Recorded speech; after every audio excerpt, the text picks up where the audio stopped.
I arrived at my parents' house for Thanksgiving with my 8-year-old daughter, Emma, feeling hopeful about reconnecting with family.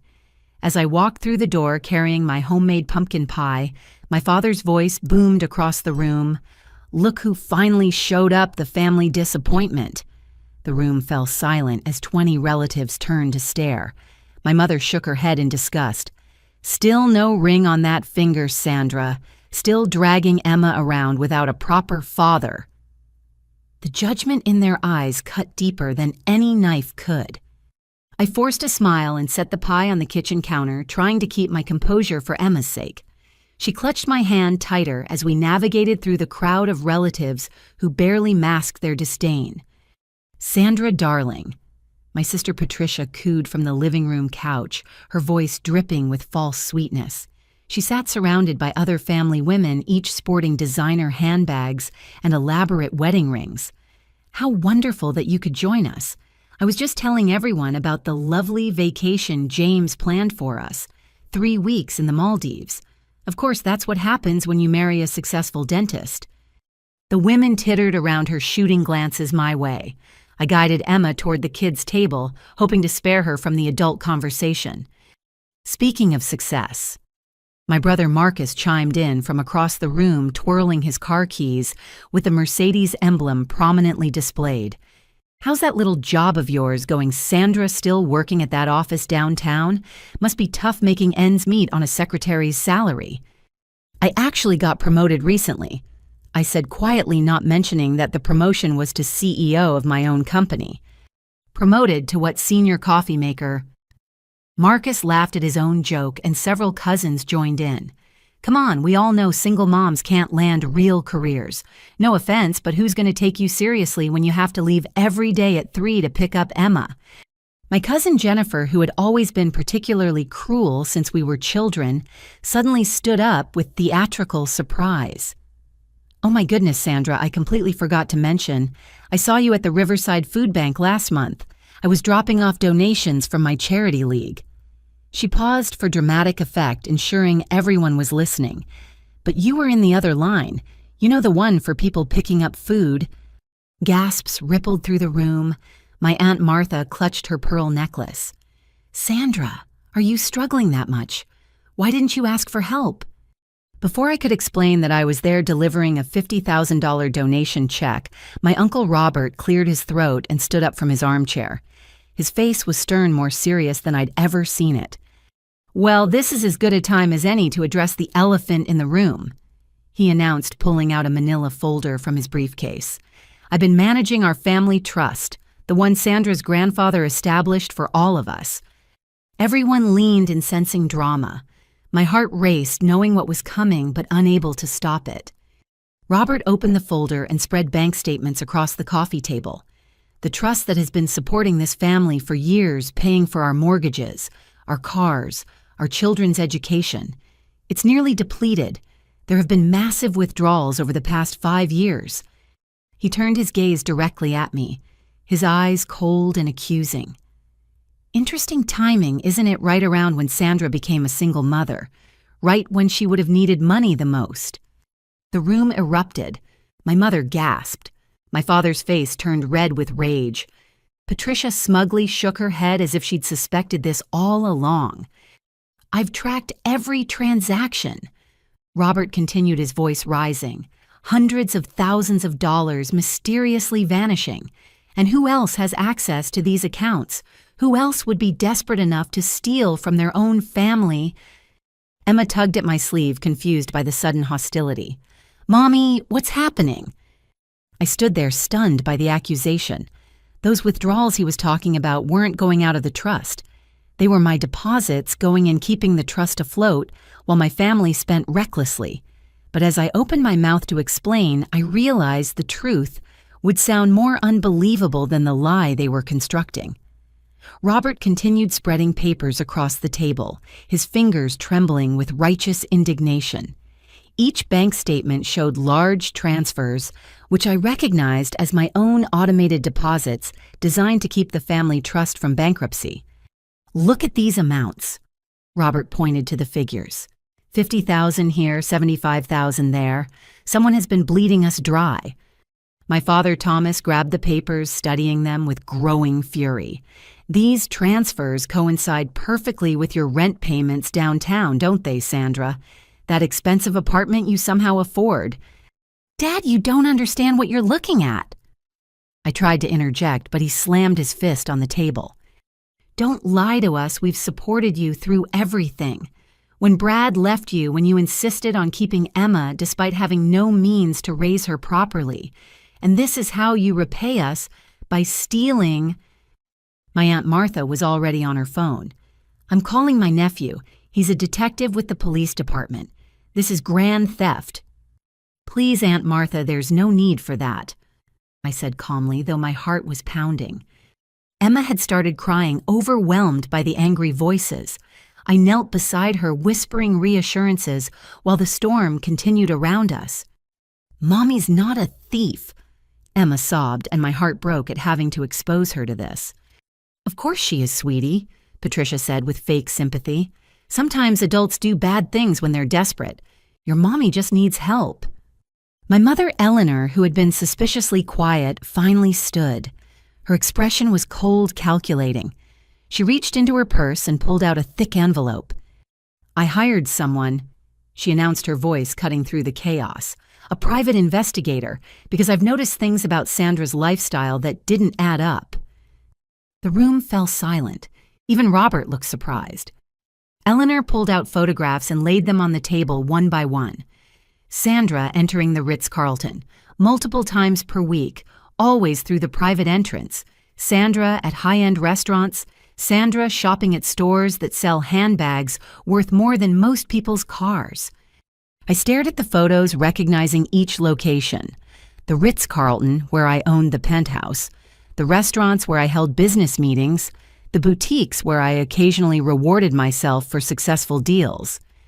There's only one explanation for a single mother to frequent such places. Eleanor continued, her voice dripping with disgust. She's selling herself. She has a sugar daddy. Multiple ones, probably. The room exploded again. Cousins whispered behind their hands. My male relatives looked at me with a mixture of disgust and something worse. Even the teenagers were staring, having overheard enough to understand the implication. That's not true, I protested, but my voice was drowned out. It explains everything, Patricia added eagerly. The mysterious job, the nice clothes, why she never brings anyone to family events. She's ashamed of what she's become. This is worse than theft, my father growled. This is prostitution in front of your daughter. Emma looked up at me with confused, tear-filled eyes. Mommy, what are they saying? Nothing, baby. Just adult misunderstandings. I soothed her rage building in my chest at having to explain such ugliness to my child. Marcus jumped in, emboldened by the mob mentality. No wonder Brad left. He probably found out what kind of woman you really are. Poor Emma growing up in that environment. You know what, we should drug test her, Jennifer suggested. People in that lifestyle are usually on something. I'll arrange it, Martha said, still holding her phone. My nephew can set it up. We need to document everything for the courts. Courts? I asked, though I already knew where this was heading. My mother's smile was cold and triumphant. Well, obviously Emma can't stay in such an unstable environment. We'll petition for custody. It's for her own good. Eleanor meticulously arranged the photos like evidence in a court case, each image supposedly proving my moral failings. She held up one particular photo with theatrical disgust. This one was taken last Tuesday at 2 p.m. Sandra entering the Ritz-Carlton when she should have been at her supposed job. The investigator waited. She didn't emerge for 3 hours. What she didn't know was that those 3 hours were spent in a board meeting for my company. The penthouse served as both my home and occasional office space for sensitive negotiations. We need to stage an intervention, Patricia announced, adopting her favorite role as the family moral compass. Sandra, we're doing this because we love you. You need to admit what you've become and get help. The family formed a semicircle around Emma and me like some twisted tribunal. My father stood at the center, arms crossed, playing judge. "First, you'll return every penny you stole," he commanded. "Then you'll enter a program. They have places for women like you to help you leave that lifestyle. And Emma stays with us during your rehabilitation," my mother added. "We've already spoken to James's cousin. He's a family lawyer." James Patricia's husband stepped forward. His eyes traveled over me in a way that made my skin crawl. "You know, Sandra, I work with a lot of wealthy men at the dental practice. If you needed money that badly, you could have just asked. I might have been able to arrange something more discreet." The implication in his voice was unmistakable. Patricia either didn't notice or didn't care, too pleased with my downfall to defend her own marriage. "You're sick," I said quietly, pulling Emma closer. "I'm sick," James laughed. "I'm not the one selling my body while my daughter's at school." Marcus pulled out his phone and started recording. "This is going to be evidence. Sandra, do you deny visiting the Ritz-Carlton for inappropriate purposes?" "I don't deny visiting the Ritz-Carlton," I said carefully, "but your assumptions about why are completely wrong." "Classic deflection," Robert chimed in. "Just like with the missing money, never a straight answer." They began closing in voices overlapping with accusations and demands. Through the chaos, I heard my cousin Jennifer addressing Emma directly. "Sweetie, do men come to your house at night? Does Mommy have special friends who give her presents?" "Stop it," I snapped, but others joined in the interrogation. "Emma, honey, this is important." Aunt Martha knelt beside my daughter. "We need to know if you're safe. Does Mommy leave you alone sometimes? Does she tell you to keep secrets?" Emma, overwhelmed and confused, just cried harder. "Mommy doesn't have secrets. She works hard. She's a good mommy." "Of course you think that, dear," Eleanor said patronizingly. "Children always protect their parents. That's why we need to act." My father reached into his jacket pocket and produced a business card, thrusting it at me. "Gregory Ashford, best family lawyer in the state. He's expecting our call Monday morning to begin custody proceedings." I looked at the card, then at my father's face. The man who taught me to ride a bike, who walked me down the aisle at my wedding, who held Emma for the first time, with tears in his eyes. Now he looked at me like I was a stranger, worse than a stranger, a parasite. "You can't be serious," I said, though my voice came out as barely a whisper. "Dead serious," he confirmed. "You have two choices, Sandra. Voluntarily sign over temporary custody while you get your life together, or we go to court and expose everything. Your theft, your prostitution, your unfitness as a mother. What do you think a judge will decide?" "Mommy and I are going to live with Grandma and Grandpa," Emma asked through her tears, hope creeping into her voice. In her innocence, she thought this meant more time with family, not understanding she was being taken from me. "That's right, sweetheart," Patricia cooed. "You'll have your own room, go to a better school, have a real family life. Doesn't that sound nice?" "But I want to stay with Mommy," Emma said firmly, clinging to me tighter. "Children don't always know what's best for them," Eleanor stated coldly. I stood up, lifting Emma with me. "We're leaving. This is insane." "You're not taking her anywhere." My father moved to block the door. "Not until we have an agreement." "Move," I said quietly, meeting his eyes. "Or what you'll call one of your clients to rough me up," he sneered. "Is that how you handle problems now?" The rest of the family formed a human barrier between us and the exit. 20 people, all bound by blood, all convinced they were saving my daughter from me.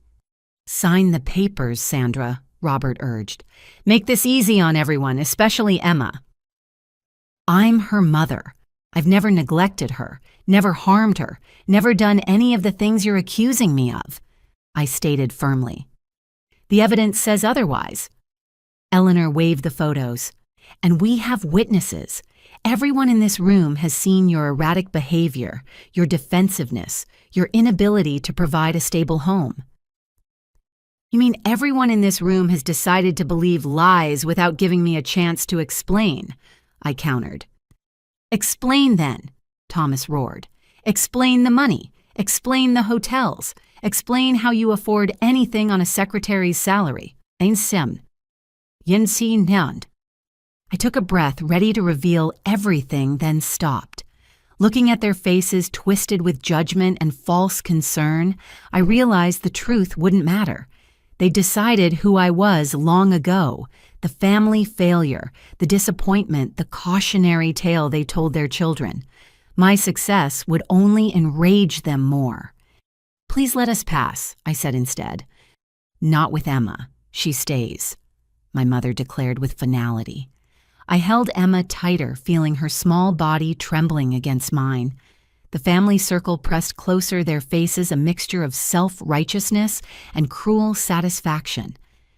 "I'm not signing anything," I stated clearly, "and I'm not leaving my daughter here. Step aside."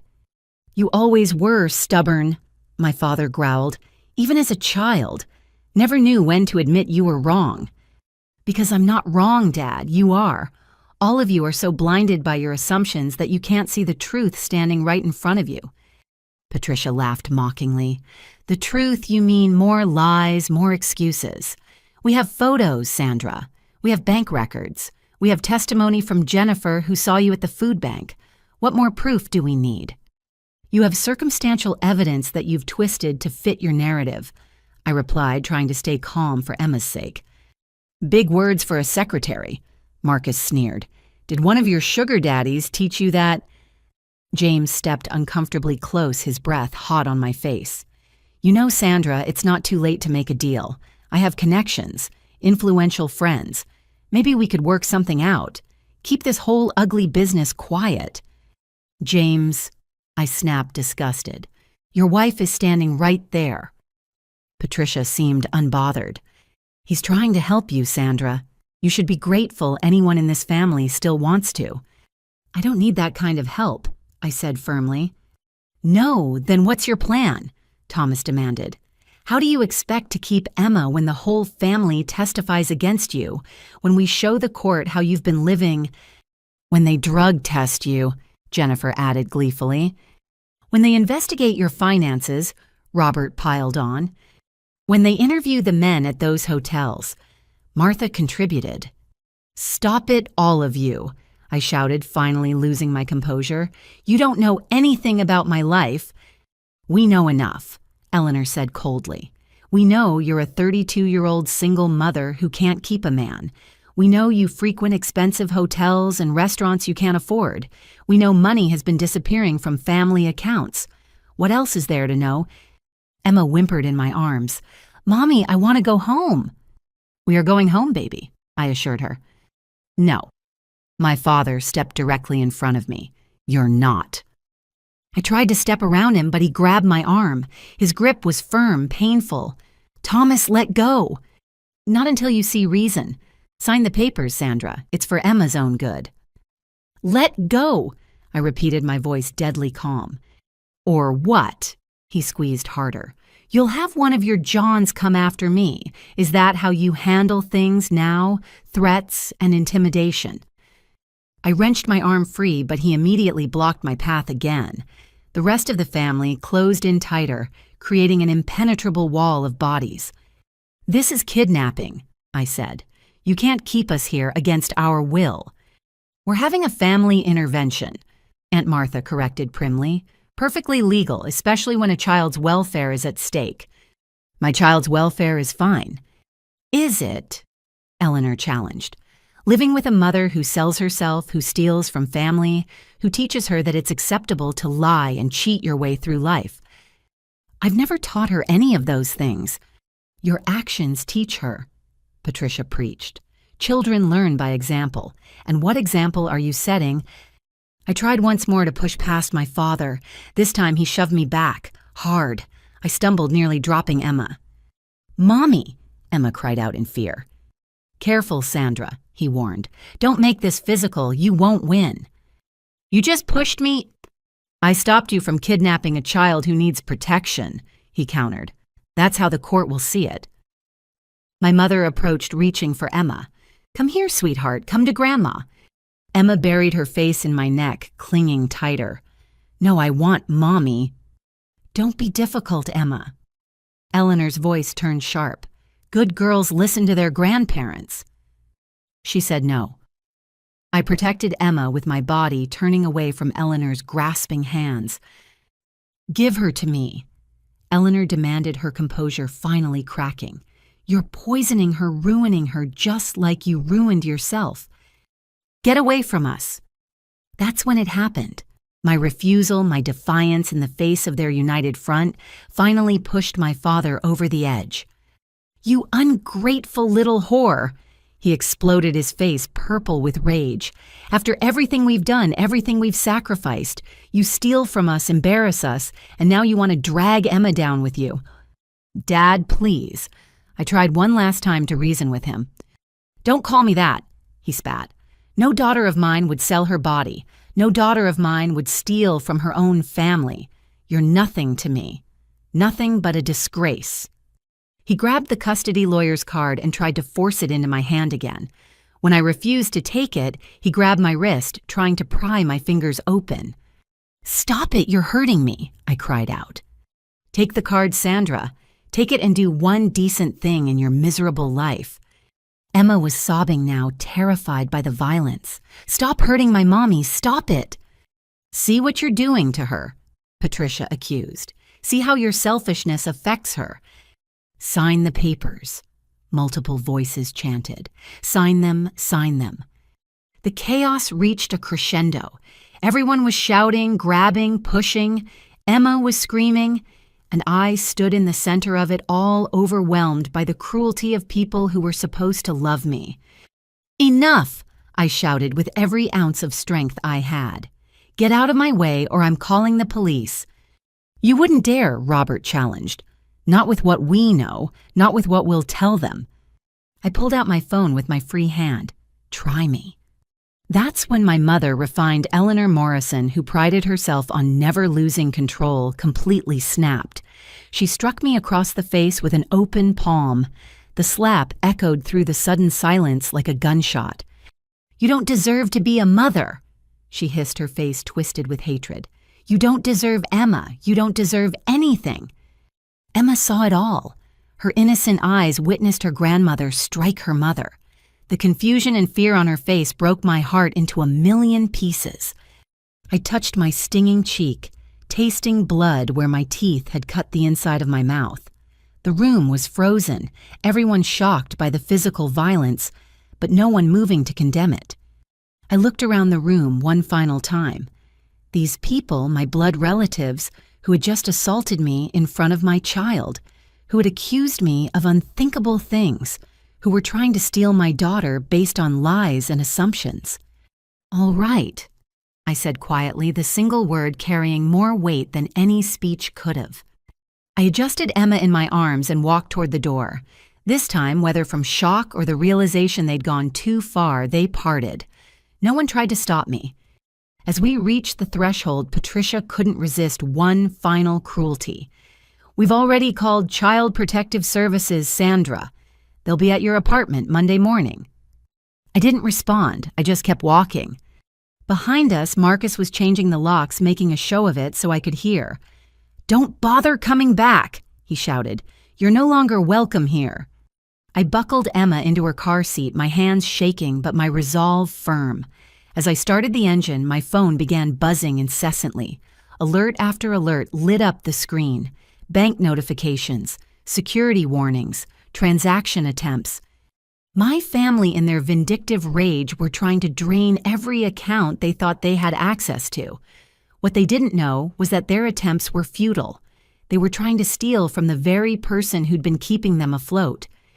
As we drove away from my parents' house for what I knew would be the last time, Emma's small voice broke through my thoughts. "Mommy, why did Grandma hit you?"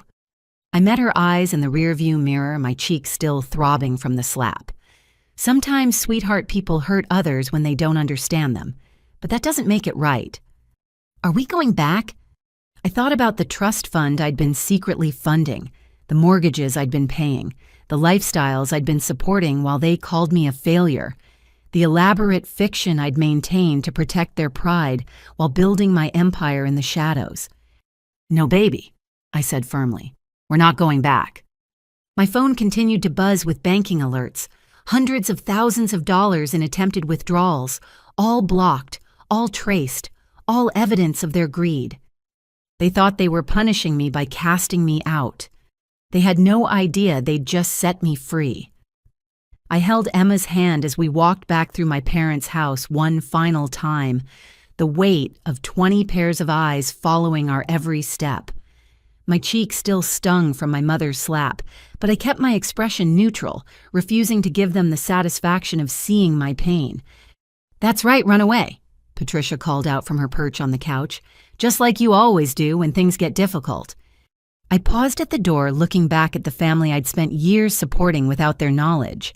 My father stood rigid by the fireplace, his face still purple with rage. My mother nursed her hand, as if striking me had hurt her more. Marcus jingled his keys nervously, already heading toward the door with a toolbox. "All right," I said again, the same quiet word that seemed to infuriate them more than any argument could. "All right, that's all you have to say," Aunt Martha shrieked. "After what you've put this family through." I didn't respond. I simply opened the door and guided Emma through it. "Sandra Morrison, if you walk out that door with that child, you're making the biggest mistake of your life," my father bellowed. Jennifer rushed forward, her phone already in her hand. "I'm calling CPS right now. They have an emergency hotline. I'm reporting an unfit mother fleeing with a child." "Don't forget to mention the drugs," someone else chimed in. "She's probably high right now. Look how calm she is. That's not normal." Emma pressed closer to me as we descended the porch steps. Behind us, the house erupted in chaos again. Through the window, I could see family members scrambling for their phones, their faces twisted with self-righteous fury. "Mommy, why is everyone so angry?" Emma asked as I buckled her into her car seat. "Sometimes people get upset when they don't understand something, sweetheart," I said softly, kissing her forehead. "But we're okay. We're going home now." As I closed her door and walked around to the driver's side, Marcus burst out of the house with his toolbox. "I'm changing these locks right now," he announced to the neighborhood. "You hear me, Sandra?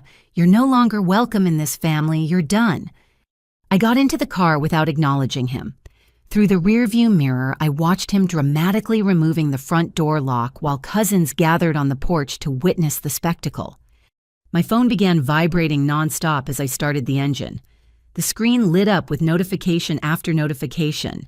Bank alerts, security warnings, transaction failures. My family wasn't wasting any time. Chase Bank attempted withdrawal of $75,000 declined. Insufficient permissions. Wells Fargo wire transfer request for $150,000 blocked. Authentication required. Bank of America access attempt from unrecognized device denied. They were trying everything. Every account they thought they had access to. Every emergency fund they believed they controlled. What they didn't realize was that all these accounts were mine, set up through my company to funnel money to them anonymously. As we pulled away from the curb, I saw Patricia run out onto the lawn, shouting something I couldn't hear over the engine. She was waving papers in the air, probably the CPS complaint Jennifer had been threatening to file. "Are we going to see Grandma and Grandpa again?" Emma asked quietly, her voice small and uncertain. I glanced at her in the mirror. Her eyes were red from crying, her small face drawn with confusion and hurt. She'd witnessed her family turn into a mob, seen her grandmother strike her mother, heard accusations no 8-year-old should have to hear. "I don't know, baby," I answered honestly. "Right now, we need to take care of ourselves." Did I do something wrong? My heart shattered. "No, sweetheart, absolutely not. You were perfect. You're always perfect." Then why did they say those mean things? How could I explain adult cruelty to a child? How could I make her understand that sometimes the people who should love you most are the ones who hurt you deepest? "Sometimes grown-ups make mistakes," I said carefully. "Big mistakes. And sometimes they say things that aren't true because they're confused or scared." Were they scared of us? In a way, yes. They were scared of what they didn't understand. Scared of my independence. Scared of my success. Scared that their narrative of me as the family failure might be wrong. My phone continued its relentless buzzing. More transaction attempts, more failures. I could picture them huddled around their computers, frantically trying passwords, calling banks, demanding to speak to managers. A text from Robert popped up. "You've frozen the accounts, haven't you? This proves your guilt. We're adding fraud and cybercrime to the charges." Then Marcus. "Mom's calling her lawyer right now. Kidnapping, theft, elder abuse. You're finished, Sandra." Patricia.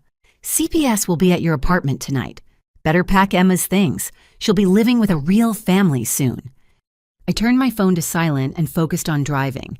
Emma had found her stuffed rabbit in the back seat and was hugging it tightly, whispering something I couldn't hear. "What are you telling Mr. Bunny?" I asked gently.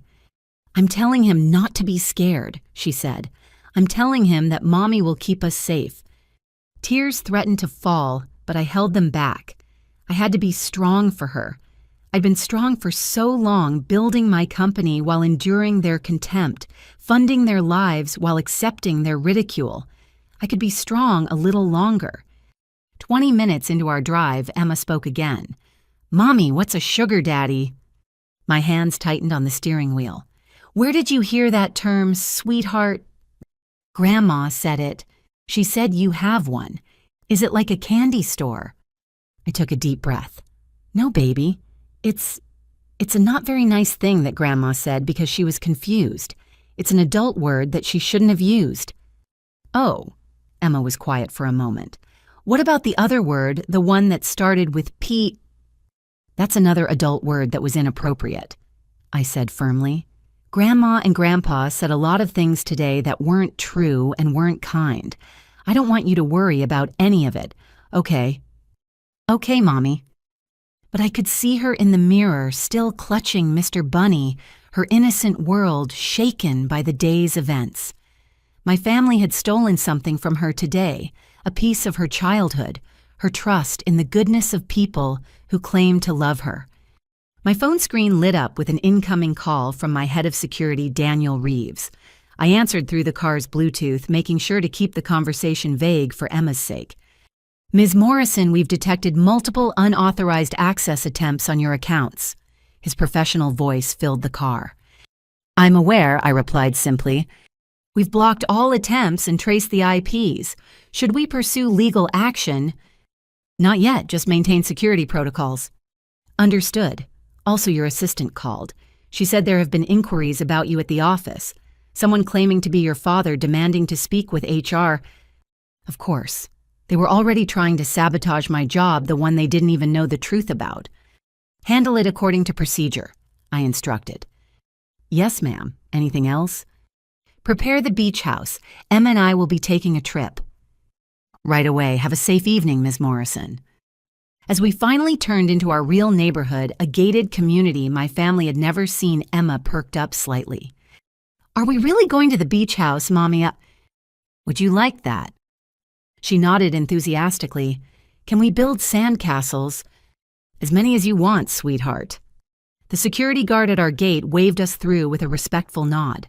As we wound through the tree-lined streets toward our actual home, I felt the weight of the day settling on my shoulders. In a few hours, I'd gone from daughter and sister to exile and enemy.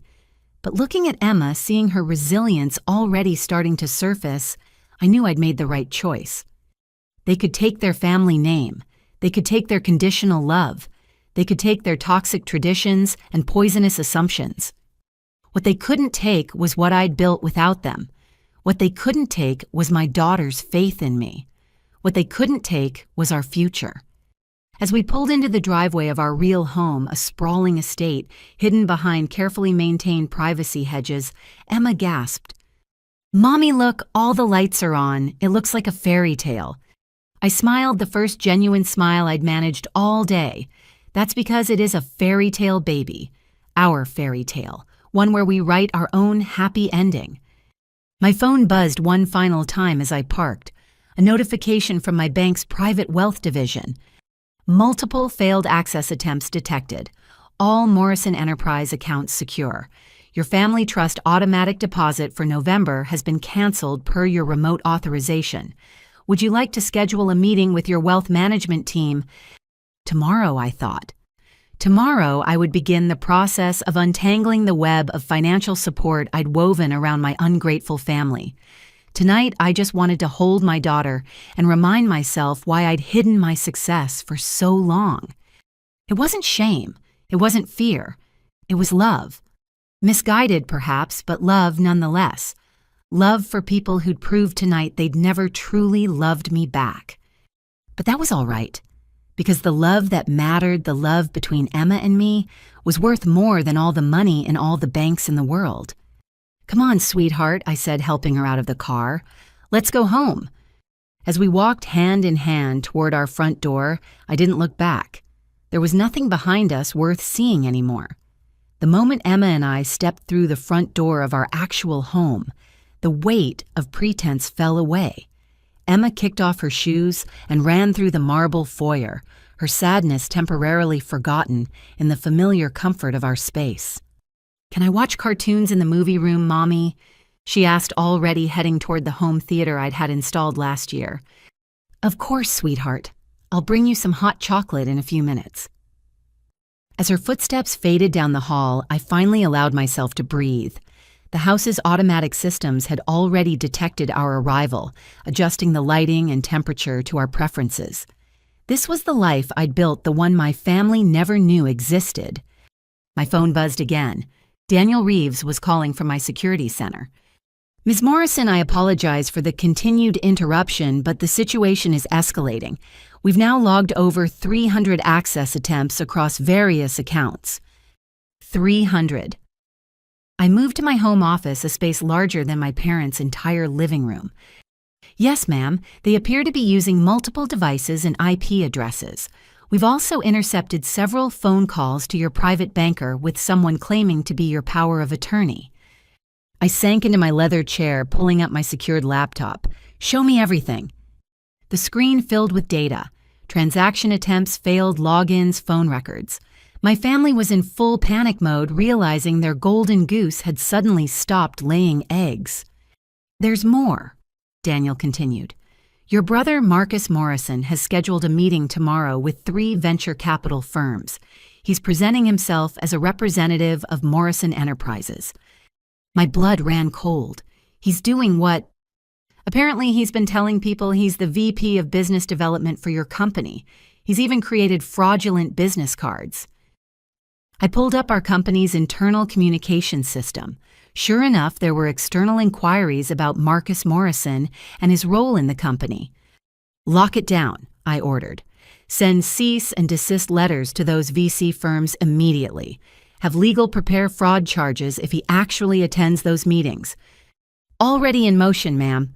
Your legal team was notified the moment we detected the false representation." I switched screens to review our financial systems.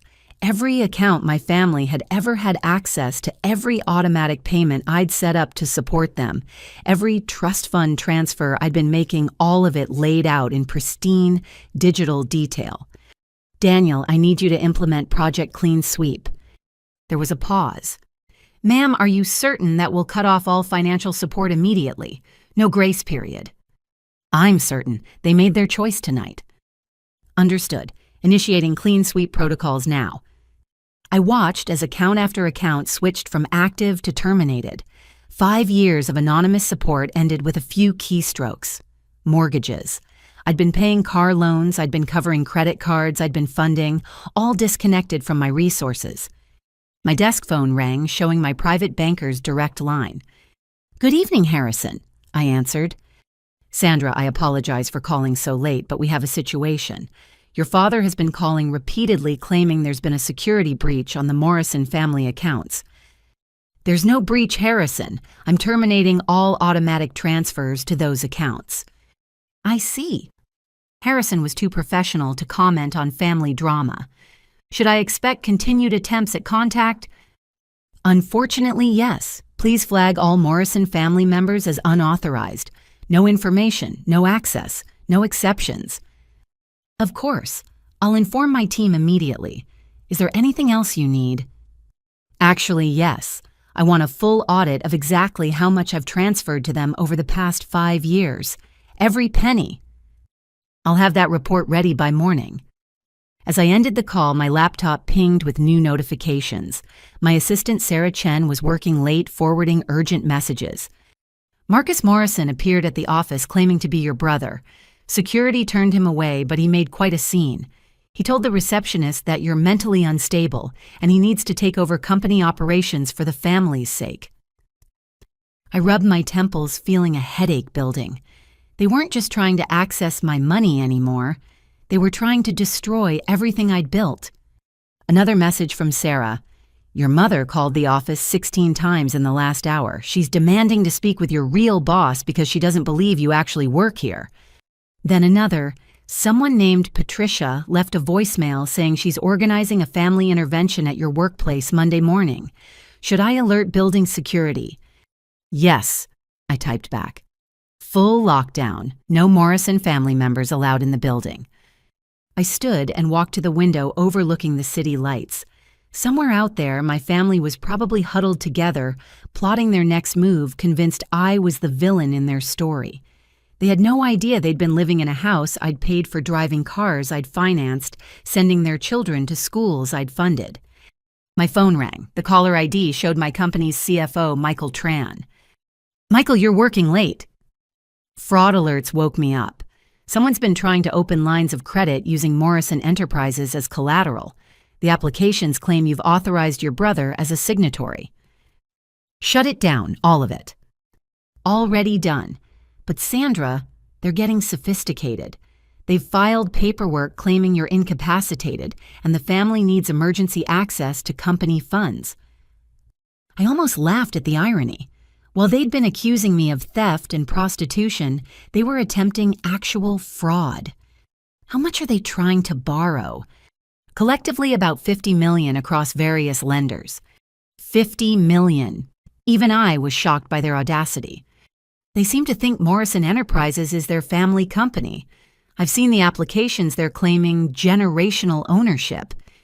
Michael, I need you to do something for me. Pull up the incorporation documents, the patent filings, every single piece of paper that proves I built this company alone. Planning something. My family needs a reality check, one they'll never forget. After ending the call, I made myself a cup of tea and checked on Emma. She'd fallen asleep in the movie room, curled up on the plush sofa with Mr. Bunny. I covered her with a blanket and kissed her forehead. My phone buzzed with yet another notification. This time, it was from my wealth management AI, an advanced system I'd had custom built to monitor all my holdings. Alert: Morrison Family Trust balance has reached critical threshold. Current balance $348,116. Automatic closure will initiate in 72 hours per trust guidelines. $342. That's what remained of my grandfather's legacy without my intervention. The trust they'd accused me of stealing from had been empty for years, kept alive only by my secret deposits. I pulled up the deposit history. 5 years of transfers, sometimes weekly, sometimes daily, always anonymous. Always designed to look like investment returns or interest payments. Over $8 million I'd funneled to them, letting them live like royalty while they called me a failure. Another alert: credit card linked to Eleanor Morrison declined at Nordstrom. Transaction amount $3847.92. Then another mortgage payment for Thomas Morrison residence failed. Wells Fargo initiating default notice. And another vehicle loan for Marcus Morrison, 2023 Porsche 911 turbo payment declined. Repossession order generated. The dominoes were starting to fall. My secure phone rang. Rebecca Stone's name appeared on the screen, the forensic accountant my family had hired. Interesting. Ms. Stone, I answered. This is unexpected. Ms. Morrison, I apologize for calling directly, but I've discovered some things your family needs to know. Things about Morrison Enterprises. Have you now? Your family hired me to investigate financial irregularities, but what I've found, Ms. Morrison, are you aware your family has been committing fraud? I'm listening. They've been representing themselves as officers of your company, taking out loans, making promises to investors, claiming assets that aren't theirs. I found evidence going back years. And what do you plan to do with this information? My job is to report the truth. The truth is that you built Morrison Enterprises from nothing.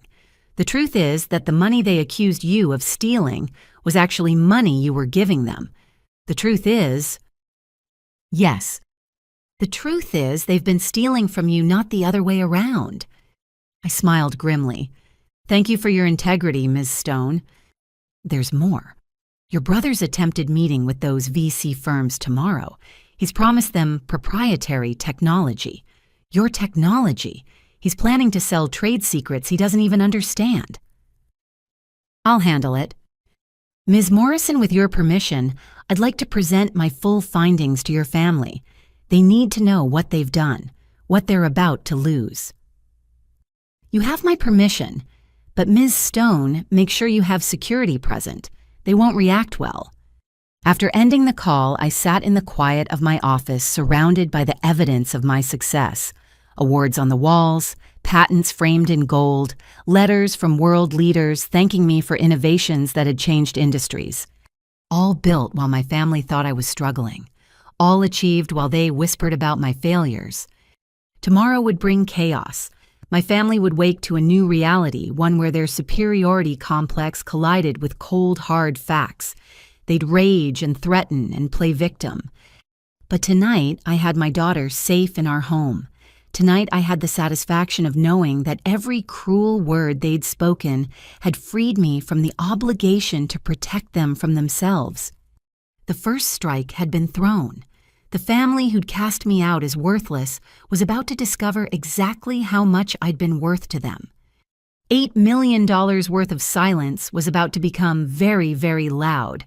I woke before dawn, my mind already racing with the day's necessities. Emma was still asleep in the movie room, peaceful and unaware of the storm about to break. I made coffee in my professional-grade kitchen and opened my laptop to assess the overnight damage. The reports were staggering. Harrison, my private banker, had worked through the night with his team. The comprehensive audit lay before me in devastating detail. $8.3 million over 5 years. That's what I'd invisibly poured into my family's lives while they called me a disgrace.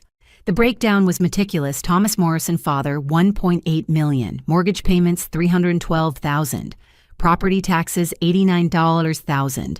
Credit card debt, $234,000. Country club memberships, $48,000. Luxury car leases, $156,000. Medical expenses, $340,000. Personal loans, $621,000. Eleanor Morrison, mother, $1.6 million. Shopping account, $743,000. Spa treatments, $89,000. Vacation homes, $420,000. Jewelry insurance, $67,000. Personal trainer, nutritionist, $95,000. Charitable donations for social status, $186,000. Marcus Morrison, brother, $2.1 million. Failed startup investments, $1. $2 million. Gambling debts, $380,000. Luxury apartment rent, $144,000. Sports cars, $280,000. Entertainment expenses, $89,000. Patricia Morrison Wells' sister, $1.9 million. Private school for 3 children, $540,000. Nanny services, $195,000. Home renovation, $430,000. Designer clothing accessories, $298,000. Vacation expenses, $347,000. Miscellaneous household, $90,000. Extended family, $900,000. Various emergency loans, medical procedures, education expenses, business bailouts. My phone rang at 6 a.m. sharp. Sarah, my assistant, was already at the office. Good morning, Ms. Morrison. I wanted to update you on overnight developments. Go ahead. Your brother arrived at the building at 4 a.m. with a locksmith claiming he needed emergency access to his office. Security has footage of him trying to break in. Send the footage to legal. Already done. Also, there have been calls from multiple news outlets. Someone leaked a story about Morrison family financial scandal. They're requesting comments. I sighed. Of course my family would try to control the narrative by going public. Standard response. Morrison Enterprises doesn't comment on personal matters. Understood. Oh, and Ms. Morrison, Rebecca Stone, is here. She says you're expecting her. Send her up. 20 minutes later, Rebecca Stone sat across from me in my home office, her expression a mixture of professional composure and personal outrage. "Ms. Morrison, I've been a forensic accountant for 15 years. I've seen embezzlement, fraud, money laundering, even murder-for-hire schemes. But this," she gestured at her tablet full of data, "this is something else entirely. Tell me what you found." "Your family hasn't just been living off your generosity. They've been actively defrauding creditors by using your name. Your father has taken out loans totaling $2.7 million, claiming you as a guarantor. Your mother has opened credit accounts at luxury retailers using your social security number." My stomach turned. Identity theft. Multiple counts. But here's the truly shocking part.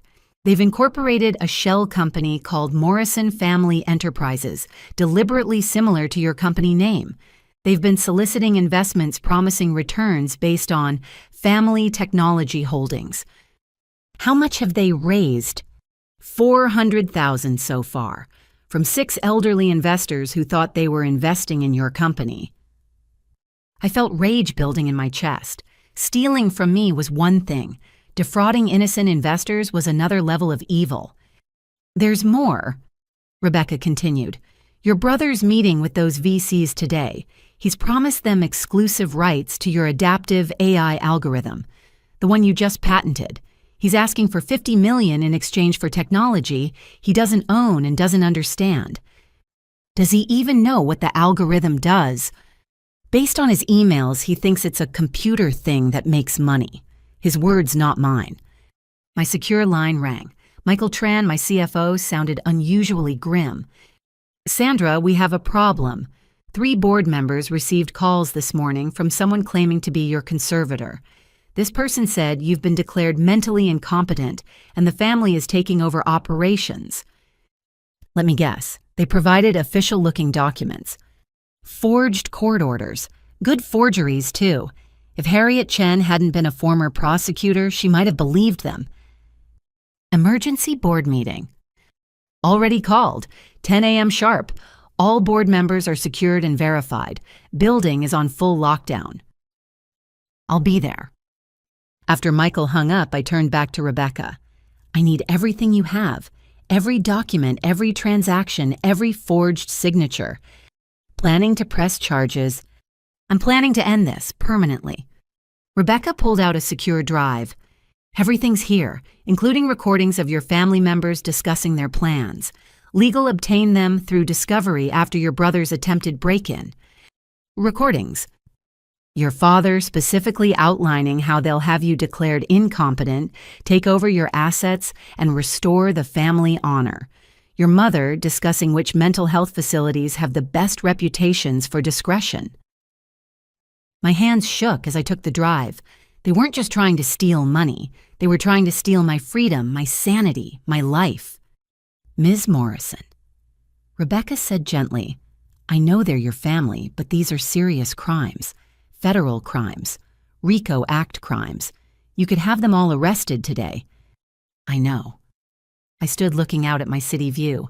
"But first, I need to protect my company and my daughter." "What about protecting yourself?" I thought about their cruelty at Thanksgiving. The slap. The accusations. The attempt to take Emma. I've been protecting myself from them my whole life. I'm done hiding. By 7 a.m., I'd made 17 phone calls. FBI contacts, SEC investigators, state attorney generals. Every agency that had jurisdiction over the crimes my family had committed.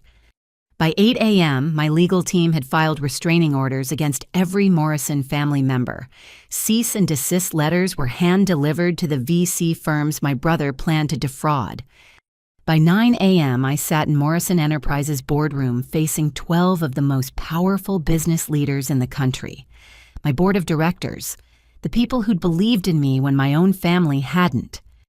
"Ladies and gentlemen," I began. "I apologize for the drama, but we have a situation." I laid out everything: the family pressure, the false accusations, the attempted corporate takeover, the fraud, the identity theft, the forged documents. Harriet Chen, former prosecutor and current board chair, listened with growing fury.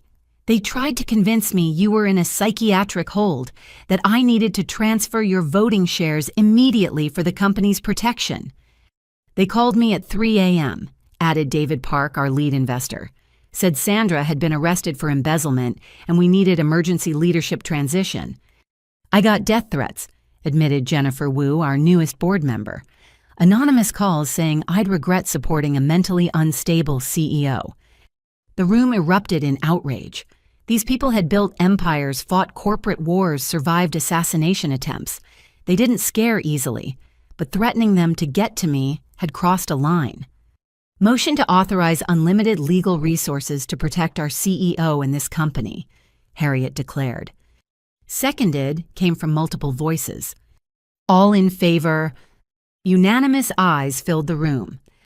Furthermore, Harriet continued, I motion to ban all Morrison family members from any association with Morrison Enterprises, its subsidiaries, partners, or affiliates in perpetuity. Another unanimous vote. Sandra.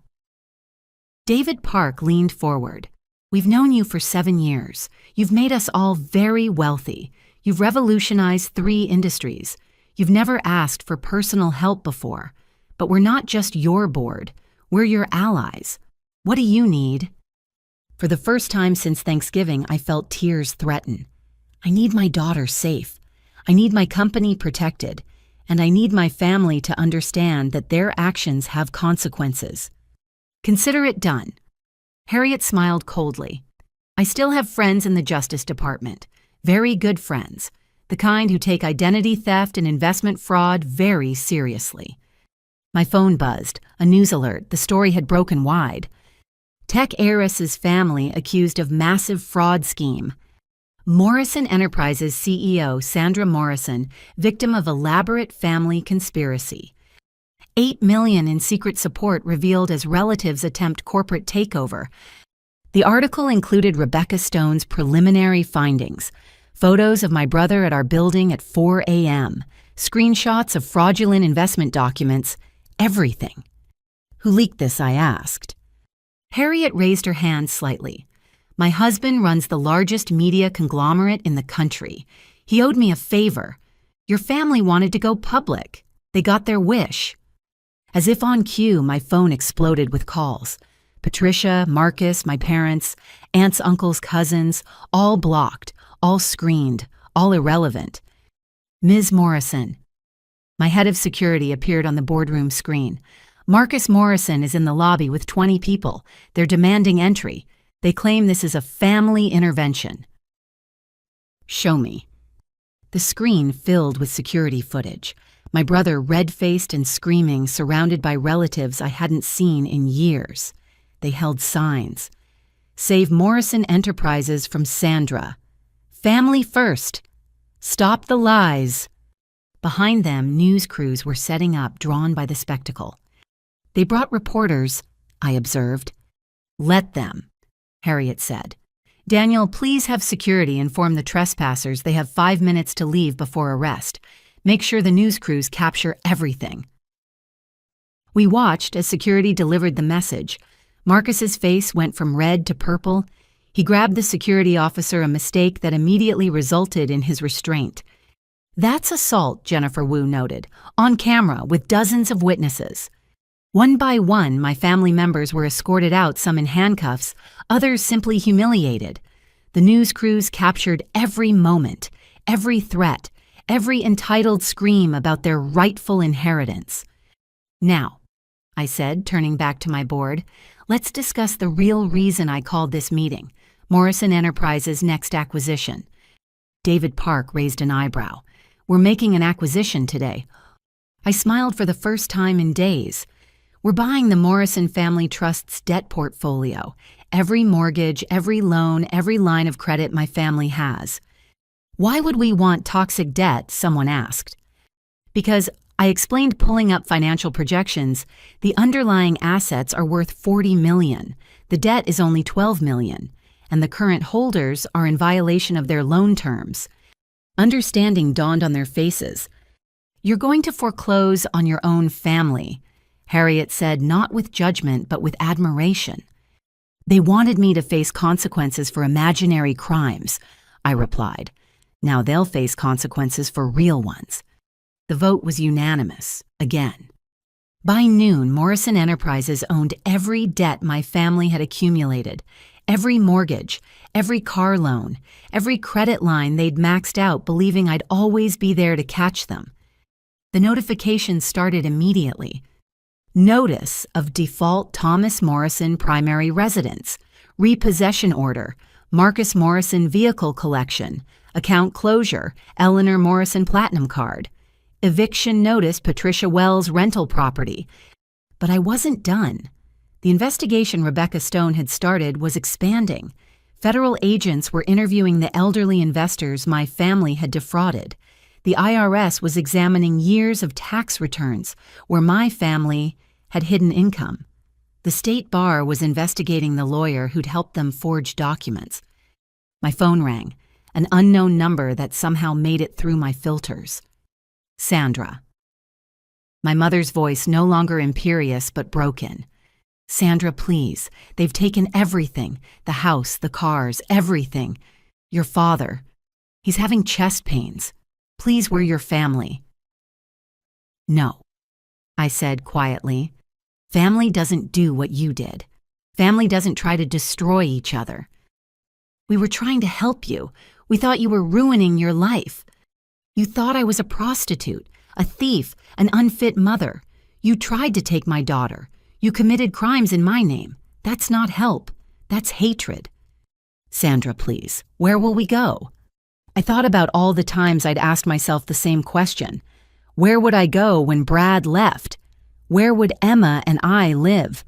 How would we survive? I'd found my answers through work, sacrifice, and determination, things my family had never understood. I don't know, Eleanor, and for the first time in my life, it's not my problem to solve. I hung up as she started sobbing. The corporate takedown was complete.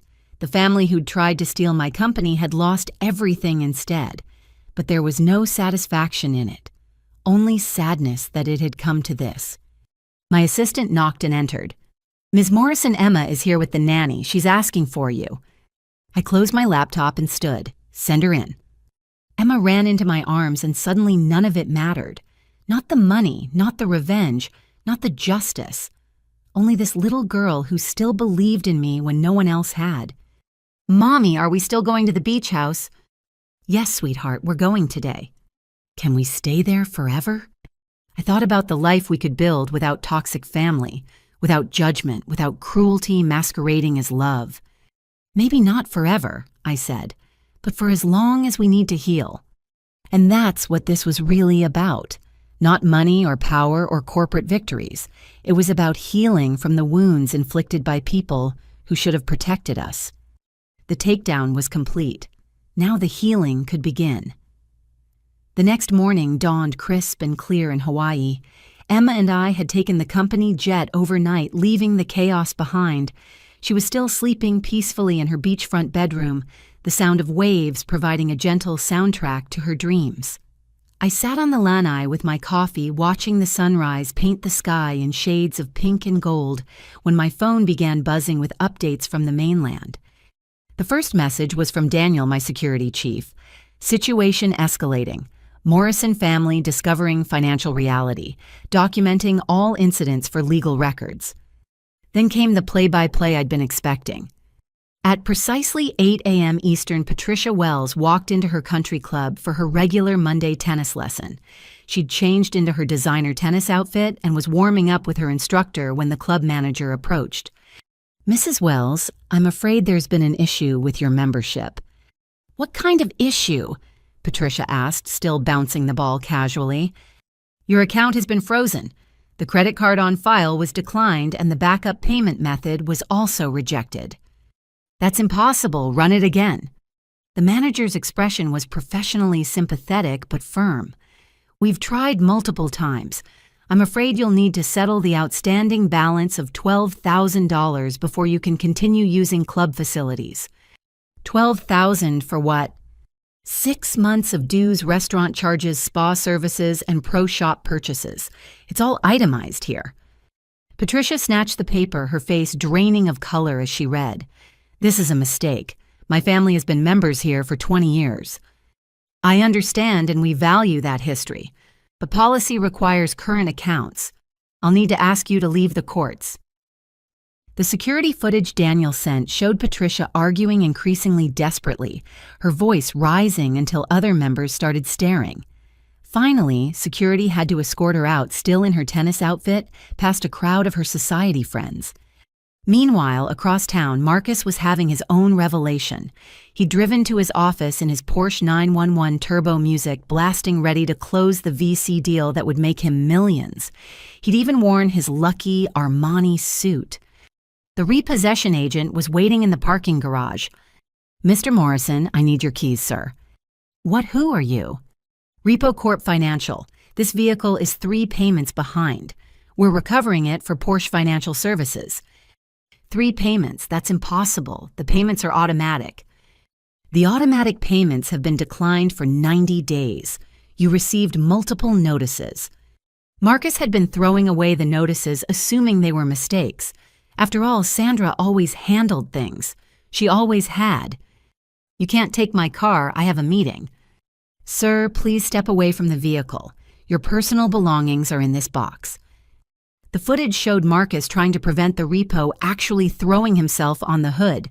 Security had to intervene. By the time he was allowed back in the garage, his Porsche was gone. His Rolex, however, caught the attention of another waiting agent. "Mr. Morrison, I'm from Credit Solutions, Inc. We have a judgment for unpaid gambling debts. That watch was listed as collateral." "You can't take my watch." "Sir, you signed the agreement. The watch or $20,000 in cash. Your choice." Marcus had no cash. The watch came off. At the Morrison family home, my parents were facing their own apocalypse. Eleanor had gone to Nordstrom for her weekly shopping trip, a ritual she'd maintained for decades. Her personal shopper had already pulled thousands of dollars worth of items. "I'll take everything, Vivian. Put it on my card." The familiar beep of a declined card shattered her illusion. "Perhaps try another card, Mrs. Morrison." Eleanor produced card after card. Black cards, platinum cards, store cards, all declined, all canceled. The pile of luxury goods sat there mockingly as Eleanor's personal shopper tried to maintain professional composure. "I don't understand," Eleanor whispered, her voice breaking. "There must be $50,000 in available credit between these cards. Would you like me to hold the items while you contact your bank?" Eleanor fled the store, leaving behind not just the merchandise, but 20 years of status and respect. The other shoppers whispered behind manicured hands. By evening, everyone in their social circle would know. Thomas discovered their predicament when the mortgage company called at noon. "Mr. Morrison, this is final notice. Your payment is now 90 days past due. Without immediate payment of $47,000, we'll begin foreclosure proceedings." $47,000. That's 3 months of payments. Why wasn't this paid? "Sir, the automatic payments from your linked account have been declined repeatedly. We've sent numerous notices." Thomas had been throwing them away too, just like Marcus. Why read bills when Sandra handled everything? "This is extortion, I'll sue." "Sir, you're welcome to contact your attorney, but the foreclosure filing will proceed as scheduled." The home they'd lived in for 30 years, where they'd raised their children, where they'd hosted countless family gatherings, where they'd mocked me, was about to be taken away. My phone rang. Rebecca Stone was providing real-time updates. "Your brother just tried to pawn his golf clubs. The pawn shop offered him $300 for $20,000 worth of equipment. He took it." And my parents, "Your father is at the bank screaming at the manager. Your mother is in the parking lot crying in their Mercedes, which, by the way, is scheduled for repossession this afternoon." Patricia posted on social media begging for help. She's claiming identity theft and asking for donations to hire a lawyer. So far, she's raised $17. I felt Emma stir in her room and went to check on her. She was sitting up in bed looking out at the ocean. "Mommy, can we go swimming?" "Of course, sweetheart. Let's have breakfast first." As I made Emma pancakes in our beach house kitchen, my phone continued documenting my family's downfall. Group texts were flying between relatives, each discovering their own financial disasters. Cousin Jennifer, my credit cards aren't working. This is Sandra's fault. Aunt Martha, she canceled the trust fund. We're all ruined. Uncle Robert, I'm calling the FBI. This is financial terrorism. The irony was staggering. They were calling the victim of their crimes a terrorist, while their own fraudulent schemes unraveled. Daniel sent another update. Marcus attempted to enter Morrison Enterprises again, claimed he needed to access his office to get important documents. Arrested for trespassing, currently in city holding. Then another. Patricia's husband James has filed for divorce. His attorney contacted our legal team, wants to ensure his client isn't implicated in the Morrison family fraud. Even the rats were fleeing the sinking ship. By 2 p.m. Hawaii time, 5 p.m., Eastern, the family group chat had devolved into pure chaos. Thomas, emergency family meeting, my house now. Patricia, what house they're foreclosing? Eleanor, has anyone heard from Sandra? Maybe if we apologize. Marcus from jail, don't apologize, sue her, this is illegal. Robert, the trust fund is empty.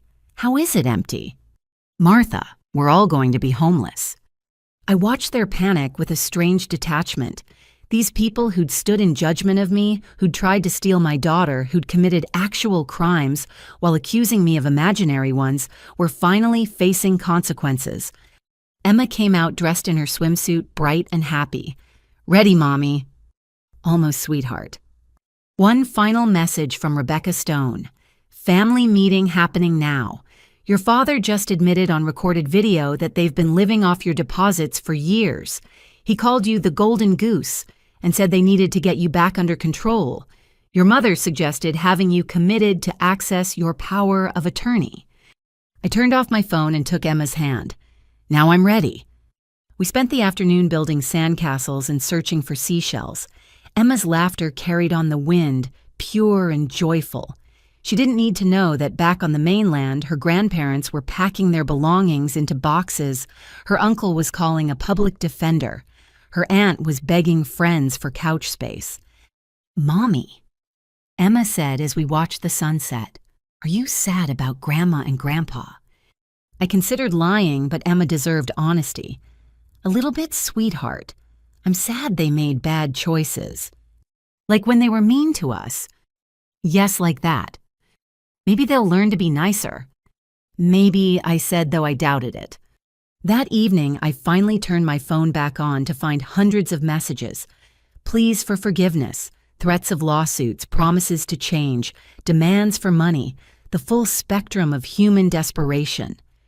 But one message stood out from a number I didn't recognize. Ms. Morrison, my name is Grace Chen. Your mother was my housekeeper for one day. She showed up at my door begging for work, offering to clean houses for cash. I hired her out of pity. She spent the entire time crying and talking about her ungrateful daughter who ruined her life. I Googled you. Thank you for inventing the medical device that saved my mother's life last year. I thought you should know what your family is saying about you. You deserve better. I saved that message. A reminder that while my family saw me as a failure and an ATM, strangers saw the truth of what I'd built and who I'd become. Emma was already asleep, exhausted from sun and surf. I tucked her in and kissed her forehead, then returned to the lanai to watch the stars appear over the Pacific. My family was in full panic. Their house of cards collapsed, their delusions shattered. They'd learned they couldn't survive without the daughter they'd rejected. But I'd learned something too. I could survive without them, more than survive. I could thrive. The panic was theirs to endure. The peace was mine to enjoy. Tomorrow would bring more chaos, more desperate attempts to drag me back into their dysfunction. But tonight, I had the ocean breeze, the sound of waves, and the knowledge that I'd finally stopped enabling the people who'd never truly loved me. Their panic had set in. My freedom had begun. 3 days into our Hawaiian retreat, the mainland chaos reached a crescendo. I'd maintained radio silence with my family, but stayed in constant contact with my legal and security teams. Emma and I had developed a routine of morning beach walks, afternoon swimming, and evening movies. She seemed lighter, happier, free from the toxic atmosphere we'd left behind. That morning, as Emma built an elaborate sandcastle, my phone rang with a call from Harrison, my private banker. "Sandra, I thought you should know. The forensic accountant your family hired is requesting a meeting. She says it's urgent." Rebecca Stone. "Yes, she's uncovered something significant. She's refusing to share it with your family until she speaks with you." "Set it up, video call in 1 hour." I made sure Emma was happily occupied with her nanny, then retreated to the house's private office. Rebecca Stone appeared on screen, her expression grave. "Ms. Morrison, thank you for taking my call. I need to present my complete findings, and I believe you should hear them first." "I appreciate your professionalism, Rebecca. What I've found goes beyond simple fraud." She shared her screen displaying a complex web of financial transactions. "Your family has been operating multiple schemes for years, all built on the assumption that you'd always bail them out." The data was staggering. Shell companies, fake charities, investment schemes targeting elderly church members, tax evasion dating back a decade. Your brother Marcus alone has defrauded investors of over $4 million, promising them access to Morrison Enterprises technology. Your father has been selling memberships to a non-existent business club, collecting fees for exclusive networking opportunities. With you. How many victims? 47 that I've identified so far, mostly retirees who trusted the Morrison name. My stomach turned. It was worse than I'd imagined. "There's more," Rebecca continued. "Your mother has been running an illegal tax shelter, helping wealthy friends hide assets in exchange for kickbacks. She's been using your social security number to establish credibility. Identity theft on top of tax fraud. Multiple federal crimes. The FBI will be very interested." Rebecca paused. "But the most disturbing discovery involves your sister, Patricia." "What did she do?" "She's been collecting money for a fake charity, Emma's Future Fund. She told donors it was for your daughter's education because you couldn't afford it. She's raised over $200,000. I felt rage build in my chest. Using my daughter's name for fraud was beyond forgivable. "I've documented everything," Rebecca said. "The question is, what do you want me to do with it?" "Your job, report it all." "To your family?" "To everyone, the FBI, the IRS, the SEC, local prosecutors. Let them all know exactly who the Morrison family really is." Rebecca nodded. "I'll file my report today. Your family won't be happy." "They haven't been happy since they realized the money was gone. This won't change anything." After the call, I contacted my head of security. "Daniel, I need you to increase protection on Emma and me. My family is about to get some very bad news." "Understood. I should also mention the media attention is intensifying. 3 major networks want interviews." "No interviews, not yet." I returned to the beach to find Emma had recruited 2 other children to help with her sandcastle empire. She was directing them with the same quiet confidence I'd tried to instill in her. "Mommy, look, I'm the queen of the Sand Kingdom." "You certainly are, sweetheart." My phone buzzed with news alerts. The story had evolved from family drama to criminal investigation. Morrison family fraud ring exposed. Tech CEO's relatives face federal charges. Elderly investors seek justice in Morrison scheme. Then came the family messages, predictably explosive. "Marcus, still from jail. You set us up entrapment, my lawyer will destroy you." "Patricia, how could you do this to your own sister? Emma's Future Fund was for your daughter." "Eleanor, the FBI is at my door. Sandra, call them off. Call them off now."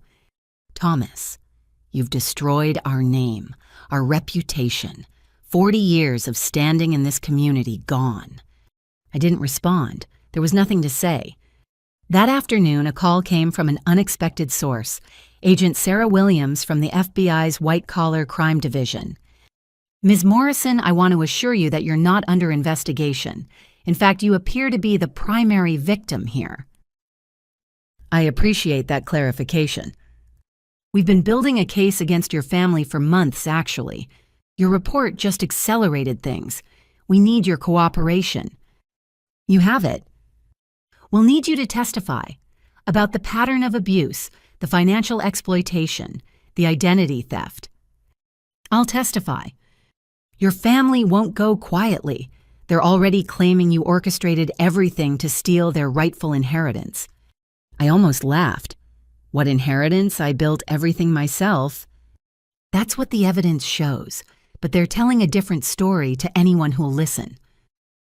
Emma ran up from the beach, dripping wet and grinning. Mommy, I saw a sea turtle. That's wonderful, sweetheart. Agent Williams, I need to go. Send me whatever you need. We'll be in touch. That evening, the local news in Hawaii picked up the story. Emma and I were eating dinner when my face appeared on the restaurant's TV. Tech mogul Sandra Morrison, creator of life-saving medical devices and revolutionary AI systems, has been revealed as the victim of an elaborate family fraud scheme. I quickly distracted Emma with dessert options, but damage was done. Other diners were staring, whispering. Mommy, why are you on TV? It's just a story about Mommy's work, sweetheart. Oh, can I have chocolate cake? The simplicity of childhood. Chocolate cake mattered more than federal investigations. We returned to our beach house to find Daniel had arrived from the mainland with 2 additional security personnel. Ms. Morrison, we've intercepted some concerning communications. Your brother has been released on bail and is making threats. Your parents have hired a PR firm to paint you as mentally unstable. They're planning a media blitz. Let them. The truth speaks louder than their lies. There's something else. Rebecca Stone received a death threat, anonymous, but traced to your cousin Jennifer's IP address. Increase her security, whatever it costs. Already done. That night after Emma was asleep, I sat on the beach under the stars. My phone rang with a call from my board chair, Harriet Chen. Sandra, the board, wanted me to convey our unanimous support. We've also authorized a $50 million legal fund to protect you and the company. $50 million. Your family picked the wrong enemy. We protect our own. Thank you, Harriet. Don't thank me yet. This is going to get uglier before it gets better. Your brother is shopping a tell-all book deal. Your mother's on social media claiming you've been planning this since childhood. Your father's given 3 interviews calling you a sociopath. They can say whatever they want. The evidence speaks for itself. Indeed it does. Oh, and Sandra, that medical device you invented? My grandson needed it last month. It saved his life. So this is personal for me. After the call, I walked along the waterline, letting the waves wash over my feet. Every action my family took proved why I'd been right to cut them off. Every lie they told revealed their true nature. My phone buzzed with one final message of the day. From Emma's tablet, a video message she'd recorded without my knowledge. Hi, Mommy. I know you're sad about Grandma and Grandpa, but I want you to know you're the best mommy in the whole world. You take care of me and work hard and build things that help people. I love you so much. Also, can we get a dog? I laughed through my tears. In the midst of federal investigations and family warfare, my daughter's love remained pure and simple. The investigation would continue. Charges would be filed. Trials would come. My family would rage and threaten and play victim until the very end. But none of it mattered as much as that video message. None of it compared to the trust in Emma's eyes. None of it outweighed the peace I'd found by finally standing up to the people who'd torn me down my entire life. Let them investigate. Let them discover every crime, every lie, every betrayal. I had the ocean. I had my daughter. I had the life I'd built despite them. And that was more than enough. The call came at dawn Hawaiian time. Rebecca Stone's voice was steady but tinged with exhaustion. Ms. Morrison, I'm about to present my findings to your family. Given the death threat and the escalating situation, I'll be doing it via secured video conference from the FBI field office. Agents will be present. Are you sure you want to do this? It's my job. Besides, they hired me to find the truth. They're going to get it. I made Emma breakfast while monitoring the situation on my laptop. My family had assembled in a conference room at their lawyer's office, confident they were about to receive vindication. They had no idea what was coming. At exactly 9 a.m. Eastern, Rebecca began her presentation. My security team had arranged for me to watch the feed. Good morning. I was hired to investigate financial irregularities in the Morrison family accounts, specifically suspected theft by Sandra Morrison. After extensive analysis, I've prepared my report. The family leaned forward eagerly. Patricia actually smiled, anticipating proof of my guilt. Finding number 1. Rebecca began clicking to her first slide. Sandra Morrison is the founder, sole owner, and CEO of Morrison Enterprises, a technology company valued at approximately $400 million. The room went silent. That's impossible, my father sputtered. She's a secretary. No, Mr. Morrison. Here are the incorporation documents filed 7 years ago. Patent applications, board meeting minutes, Forbes articles. Your daughter built an empire while you weren't paying attention. She clicked to the next slide. Finding number 2. The Morrison Family Trust, which you accuse Sandra of stealing from, has been insolvent for 5 years. It's been kept afloat by anonymous deposits totaling $8.3 million. Anonymous, Eleanor whispered. The deposits came from accounts linked to Morrison Enterprises. Sandra has been funding your entire lifestyle since her company became profitable. Marcus shot to his feet. You're lying. This is fabricated. Sit down, Mr. Morrison. Rebecca's voice was ice. I have copies of every transaction, every deposit, every transfer. Your sister didn't steal from you. She's been supporting you. But the withdrawals, Robert protested weakly, were her deposits being automatically distributed to family members. She designed it to look like trust fund proceeds so you wouldn't know. Patricia's face had gone white. Why would she hide it? Rebecca looked directly at the camera. I suspect that's a question only Sandra can answer, but I can tell you what else I found. The slides continued, each more damning than the last. Marcus's fraudulent investment schemes, Patricia's fake charity, Eleanor's tax shelters, Thomas's business club scam. In total, the Morrison family has defrauded innocent investors of approximately $6.7 million over the past 4 years, Rebecca stated.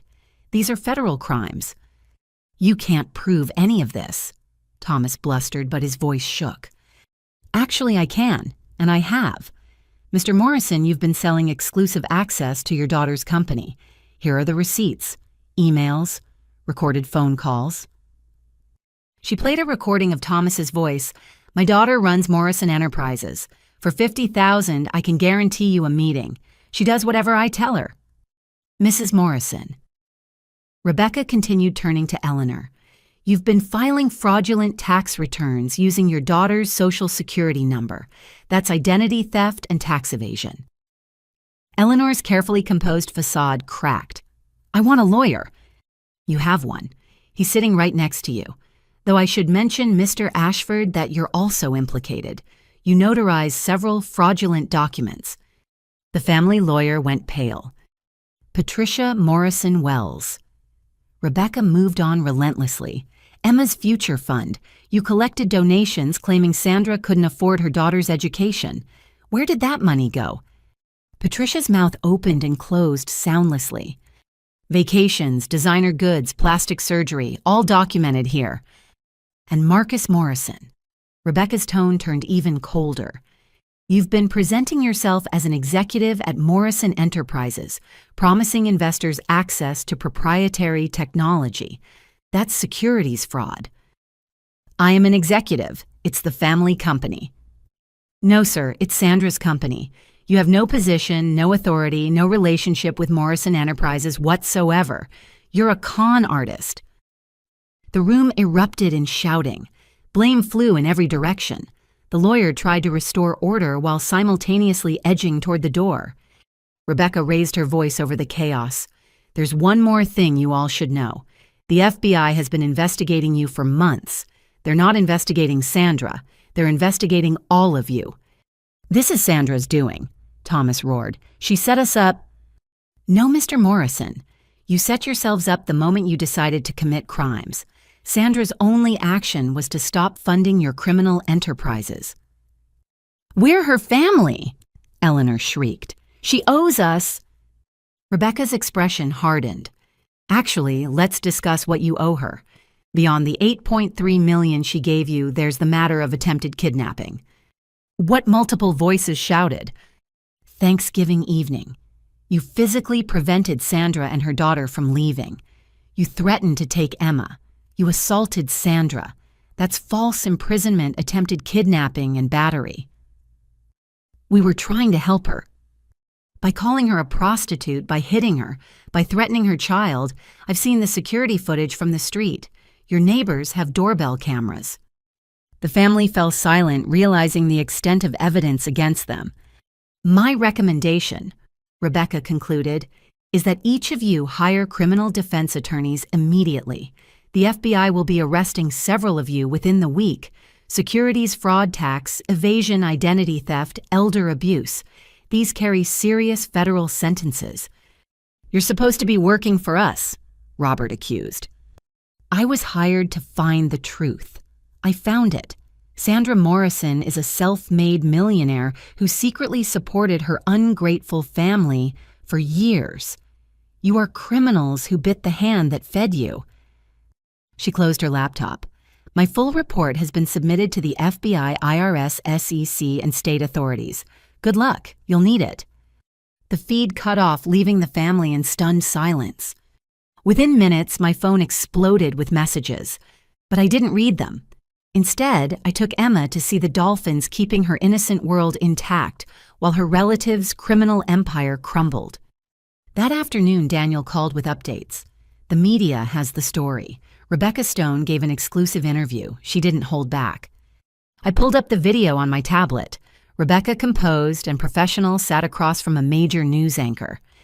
"What surprised you most about this investigation?" the anchor asked. "The ingratitude," Rebecca replied without hesitation. "Sandra Morrison invented medical devices that have saved thousands of lives. She built a company that employs hundreds of people. She secretly gave her family millions, and they thanked her by calling her a failure trying to steal her child and committing crimes in her name. The family claims this is all a misunderstanding. The family is wrong. I have 70,000 documents that prove otherwise. They're not victims. They're criminals who got caught." "What do you think motivated Sandra Morrison to hide her success?" Rebecca considered the question. "Love. Misguided, perhaps, but love. She knew they'd treat her differently if they knew about her wealth. She was right. The moment they discovered it, they tried to steal it." The interview went viral within hours. Public opinion, already sympathetic to me, turned venomous toward my family. Their social media accounts were flooded with outrage. That evening, as Emma and I watched the sunset, my phone rang with a call from the federal prosecutor assigned to the case. "Ms. Morrison, I want to prepare you. We'll be filing charges tomorrow. Your father and brother for securities fraud. Your mother for tax evasion and identity theft. Your sister for charity fraud. Various relatives for related crimes." "I understand." "The arrests will be public. Media will be present. Are you prepared for that?" I looked at Emma building sand angels in the fading light. "I'm prepared. Just keep my daughter's name out of it." "We'll do our best. Your testimony will be crucial." "You'll have it." After the call, I sat with the weight of what was coming. My family would be arrested. Perp walks, mugshots, trial, prison. The 7-year-old who'd idolized her father might have been destroyed by this. The 17-year-old who'd sought her mother's approval might have crumbled. The 27-year-old who'd hidden her first success might have felt guilty. But the 32-year-old woman who'd built an empire while being called worthless, she felt only resolve. Mommy. Emma appeared at my side, sandy and smiling. "Are you okay?" "I'm perfect, sweetheart." "Good, because I made you something." She handed me a shell she'd painted with nail polish. It's a magic shell. When you hold it, you can hear the ocean say, "I love you." I held it to my ear, pretending to listen. "You're right, I can hear it." "That's because it's true," she said simply, then ran back to her sand creations. I held that painted shell and realized that everything I'd built, every success I'd achieved, paled compared to raising this remarkable little girl. My family had tried to take her from me, the one thing more valuable than any company or fortune. Tomorrow the truth would be fully unveiled. Arrests would be made. The Morrison family name would be forever linked to fraud and betrayal. But tonight I had a magic shell that whispered love, a daughter who believed in me, and the ocean breeze carrying away the last of my obligations to people who'd never deserved my loyalty. The truth had been unveiled. Now justice would follow. The arrests happened at dawn Eastern Time. I watched the news from our beach house as FBI agents led my family members from their homes in handcuffs. The media had been tipped off cameras catching every humiliating moment. Thomas Morrison, once the proud patriarch, shuffled out in rumpled clothes, trying to shield his face. Eleanor, always perfectly presented, looked haggard without her usual makeup and styled hair. Marcus shouted about conspiracies as agents guided him into the vehicle. Patricia wept dramatically, playing victim, even as she was arrested for victimizing others. Emma was still sleeping, spared from seeing her grandparents on every news channel. I made coffee and stepped onto the lanai to find dozens of missed calls and messages. The first voicemail was from Thomas, recorded moments before his arrest. "Sandra, sweetheart, there's been a terrible misunderstanding. Call me immediately. We can work this out as a family." Then Eleanor, her voice breaking, "How could you do this to us, your own parents? We gave you life, we raised you. This is how you repay us." Marcus had left 17 messages, each more unhinged than the last. Patricia's husband, James, had sent a formal text distancing himself from the Morrison criminal enterprise and asking that I remember he was always kind to me. By noon, Hawaii time, the family financial desperation had reached new heights. With their assets frozen and bail set high, they were scrambling. Eleanor called from Federal Holding. I let it go to voicemail. "Sandra, I'm your mother. Whatever problems we've had, I'm still your mother. They're saying I could get 20 years. 20 years, I'll die in prison. Is that what you want, for your mother to die behind bars?" Then Thomas. "Princess, remember when I taught you to ride your bike?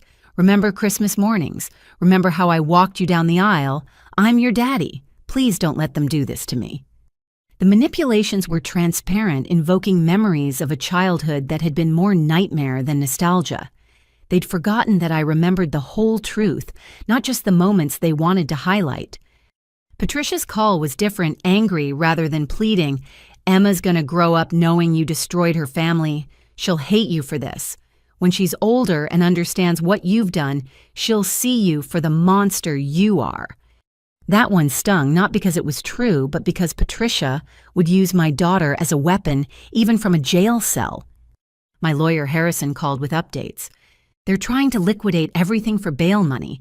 The problem is you own all their debts. They literally have nothing left to sell." "What are they asking for?" "Your father's lawyer has requested a meeting. Your mother's attorney wants to discuss a plea deal that involves your cooperation. Your brother is demanding you pay for his defense. Your sister," he paused, "your sister is offering to testify against the others in exchange for leniency." "Of course she is." "What should I tell them?" "Tell them to speak with the prosecutor. I'm not funding their defense or interfering with justice."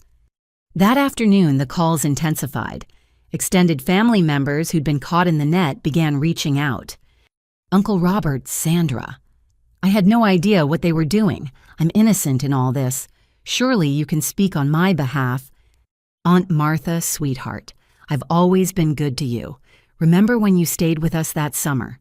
Please, I'm 70 years old. I can't go to prison.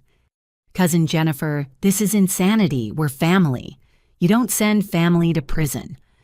Each call followed the same pattern. Shock that consequences existed. Attempts to rewrite history. Demands disguised as requests. Threats wrapped in guilt. Emma and I spent the day at a secluded beach building elaborate sand sculptures. She was designing a castle with multiple towers, focused and happy. Mommy do castles have doors that lock. Some do, sweetheart, to keep the people inside safe. Good, our castle needs strong locks. Even she understood the need for boundaries. That evening, a call came through from an unexpected source, my grandfather's estate attorney, William Hartley. Ms. Morrison, I've been following the situation. I think you should know something about your grandfather's will. What about it? He left a sealed letter with instructions to deliver it only if certain conditions were met. Those conditions appear to have been satisfied. What conditions? If the family ever turned against you, if they ever tried to harm you or take what was yours. He seemed to anticipate this possibility. My heart clenched. Grandfather had died when I was 25, just as I was starting Morrison Enterprises. He'd been the only family member who'd believed in me. Send the letter, I managed. It'll be delivered tomorrow by courier, and Ms. Morrison, your grandfather would be proud of what you've built. That night, unable to sleep, I walked the beach under the stars. My phone rang with a number I recognized. Dr. Patricia Summers, my freshman year college roommate, now a psychiatrist. Sandra, I'm so sorry about everything you're going through. I wanted you to know your mother called me. What? She wanted me to write a letter stating you've always been unstable, that you showed signs of mental illness in college. She offered me $50,000. Patricia. I told her to go to hell. Then I called the FBI about witness tampering. But Sandra, you need to know they're building an insanity defense. They're going to claim you manipulated them while mentally ill. Let them try. The evidence speaks for itself. I know. I just wanted you to be prepared. They're desperate enough to destroy you completely if it saves them. After we hung up, I sat on the beach processing the depth of their betrayal. Even facing prison, they were still trying to paint me as the villain. My phone buzzed with a text from my assistant, Sarah. Your mother's attorney is holding a press conference tomorrow. Claims they have bombshell evidence about your mental state. Then another from Daniel. Intercepted communications suggest they're planning character assassination campaign. Several relatives have been contacted by tabloid journalists offering money for dirt. The desperation was evolving into something darker. They couldn't accept responsibility, so they'd try to destroy me instead. Emma appeared beside me, rubbing sleepy eyes. Mommy, why are you out here? Just thinking, sweetheart, why are you awake? Bad dream. The castle fell down. I pulled her into my lap. Sometimes castles do fall down, but you know what? We can always build new ones, stronger ones. With better locks, with the best locks. She snuggled against me, and I held her close, this precious girl they'd tried to take from me. Let them have their press conferences and character assassinations. Let them exhaust themselves with desperate schemes. I had what mattered. The rest was just noise. The next morning, Grandfather's letter arrived by special courier. Emma was at her swimming lesson with the nanny giving me privacy to read it. His handwriting, shaky with age but still distinctive, brought tears to my eyes. My dearest Sandra, if you're reading this, then my worst fears have come true. Your family has revealed their true nature, and you've had to stand alone against them. I've watched you since you were small, different from the others. Where they saw opportunity for exploitation, you saw chances to help. Where they built walls, you built bridges. They never understood you, and I fear they never will. I know about your company. Yes, even then I knew you were building something special. I also knew you'd hide it from them, too kind to make them feel small, too generous to let them suffer. But kindness without boundaries becomes enablement. Generosity without wisdom becomes waste. They will take until you have nothing left, then blame you for the emptiness. Stand strong, my brilliant girl. You owe them nothing. You've given them more than they deserved. When they come with tears and pleas and promises to change, remember Maya Angelou said, when people show you who they are, believe them the first time. They've shown you who they are, believe them. All my love and faith, grandfather. P.S. Check Swiss account number 447-891-2345. Consider it my investment in your freedom from them. I sat crying on the lanai, clutching the letter. Even from beyond death, grandfather was still protecting me, still believing in me. My phone rang. Harrison's voice was excited. Sandra, the Swiss account your grandfather referenced. It's been sitting dormant for 15 years, accumulating interest. Current balance is $12.7 million. He knew, I whispered. He knew this day would come. There's more. The account documents include a note. It says, for Sandra alone. Let her choose kindness or freedom. Both are valid. Neither is wrong. I looked out at the ocean, grandfather's words echoing in my mind. Kindness or freedom. For so long, I'd chosen kindness, funding their lives while accepting their contempt. Now I chose freedom. That afternoon, Eleanor's press conference aired. She stood outside the jail on bail, somehow looking fragile and grandmotherly. Her attorney spoke first. The Morrison family are victims of a calculated campaign of revenge by a mentally unstable individual. We have evidence of Sandra Morrison's long history of delusions, manipulations, and pathological lying. Eleanor stepped to the microphone, tears already flowing. I don't know what we did to deserve this. We've only ever loved Sandra despite her challenges. Even when she was selling herself to strange men, we tried to help. Even when she was stealing from us, we protected her, and this is how she repays our love. The lies were so audacious, I almost admired them. She played the grieving mother perfectly, painting me as an ungrateful monster who destroyed innocent lives. We're establishing a legal defense fund, the attorney continued, the Morrison Family Justice Fund, because sometimes even families need protection from their own. My phone exploded with calls from reporters wanting my response. I ignored them all. Emma returned from swimming, chattering about the fish she'd seen.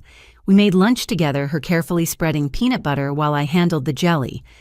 Mommy, are we going home soon? Do you want to? She thought about it. Maybe. But I like it here. It's peaceful. From the mouths of babes, it was peaceful. For the first time in my life, I had peace. That evening, the news covered the family's various bail hearings. Marcus had somehow convinced a bondsman to cover him. Patricia's husband had paid hers, probably to keep her from dragging him down further. Only Thomas remained in custody, unable to meet the $1 million bail. The pleas continued, now public as well as private. Marcus gave interviews claiming I'd stolen his ideas for Morrison Enterprises. Patricia started a blog about surviving familial narcissistic abuse.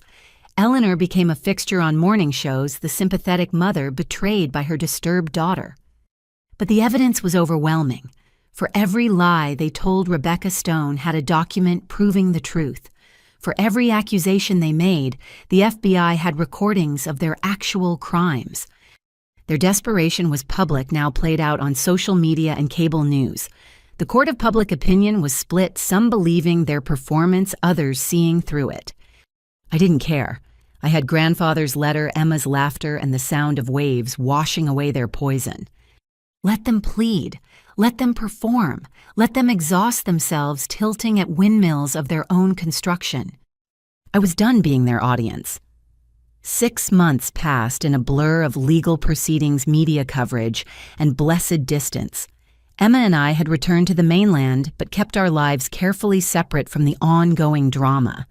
She was thriving in her new school, making friends, excelling in her classes. I'd returned to running Morrison Enterprises, pushing forward with innovations that would help millions while my family dragged our name through the mud. The trials had been spectacular disasters for them. One by one, their lies unraveled under oath. Thomas had taken the stand in his own defense, confident he could charm the jury as he'd charmed investors. Instead, prosecutors played recording after recording of him promising access to my company. Taking money for influence, he didn't have threatening elderly victims who asked for refunds. His sentence, 15 years for wire fraud, securities fraud, and racketeering. Eleanor's trial revealed the depth of her tax schemes. She'd helped dozens of wealthy friends hide millions in offshore accounts, all while using my social security number to establish credibility. When confronted with evidence, she'd broken down on the stand, sobbing about how she'd only wanted the best for her family. 10 years for tax evasion and identity theft. Marcus had tried to flee before his trial, violating bail and adding years to his eventual sentence. Caught at the Canadian border with a fake ID and stolen cash, he'd fought extradition for weeks. His trial exposed not just fraud, but threats against witnesses, attempted blackmail, and a cocaine addiction that explained his increasingly erratic behavior. 20 years. Patricia had turned state's evidence, testifying against the others in exchange for a lighter sentence. Her testimony was devastating, revealing family meetings where they'd planned their schemes, discussions about having me committed to access my assets, jokes about how stupid I was to keep giving them money. She got 5 years and supervised release. But the trials were just the beginning of the meltdown. Without my funding, without their schemes, without each other to lean on, the Morrison family began consuming itself. I watched from a distance as the collapse accelerated. Security cameras at the family home, now in foreclosure, captured Marcus, breaking in to steal copper piping to sell. Patricia, released pending appeal, was caught on video attacking Eleanor in the courthouse parking lot, screaming about betrayal. Thomas from prison sent letters to every family member, blaming them for his downfall. My phone rang one evening as I was reviewing quarterly reports. Rebecca Stone, who'd become something of a friend through this ordeal, sounded both amused and appalled. "Sandra, you need to see this. Your family is literally fighting on live television." I pulled up the feed. A daytime talk show had somehow convinced Eleanor and Patricia to appear together. What started as their attempt to gain public sympathy had devolved into a screaming match. "You threw us all under the bus," Eleanor shrieked at her daughter. "You threw me under the bus first, telling everyone I was the mastermind when it was all your idea." "Ladies, please." The host tried to intervene, but they kept going. "You stole from Emma's fund. You stole Sandra's identity. At least I didn't try to have her committed." "No, you just tried to steal her daughter." The audience watched in shocked fascination as mother and daughter revealed crime after crime, each trying to prove the other was worse. By the end, they'd inadvertently confessed to felonies their trials hadn't even covered. "The prosecutors are thrilled," Rebecca told me. "They're adding charges based on this interview." Extended family members, trying to distance themselves from the radioactive Morrison name, began their own civil war. Uncle Robert sued Aunt Martha for defamation after she blamed him for introducing the family to their first fraud victim. Cousins picked sides, creating Facebook groups dedicated to exposing each other's crimes. Jennifer, my cousin, who'd been particularly cruel at Thanksgiving, posted a tell-all video admitting she'd lied about seeing me at the food bank. "Sandra was never there getting food. I made it up because Patricia paid me $500 to support their story. I'm sorry, Sandra. You were the only good one among us." But apologies from complicit relatives meant nothing now. The financial implosion was complete. The family home sold at auction for a fraction of its value. Luxury cars were repossessed and auctioned. Designer goods were liquidated by the FBI to pay restitution to victims. The Morrison family trust, the source of their identity and pride, was formally dissolved, with its final balance of $342 donated to charity. Emma thankfully remained largely unaware of the spectacle. I'd hired a child psychologist to help her process the loss of her extended family, and she was doing remarkably well. "Do you miss them?" Dr. Chen asked during one session I observed.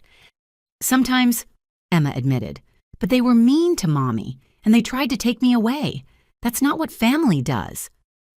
"What does family do?" "Family loves you even when you make mistakes. Family helps you be better. Family doesn't lie or steal or hit." Wisdom beyond her years forged in the fire of betrayal. The media coverage shifted as public opinion solidified against my family. What had started as family feud over fortune became the Morrisons' anatomy of American greed.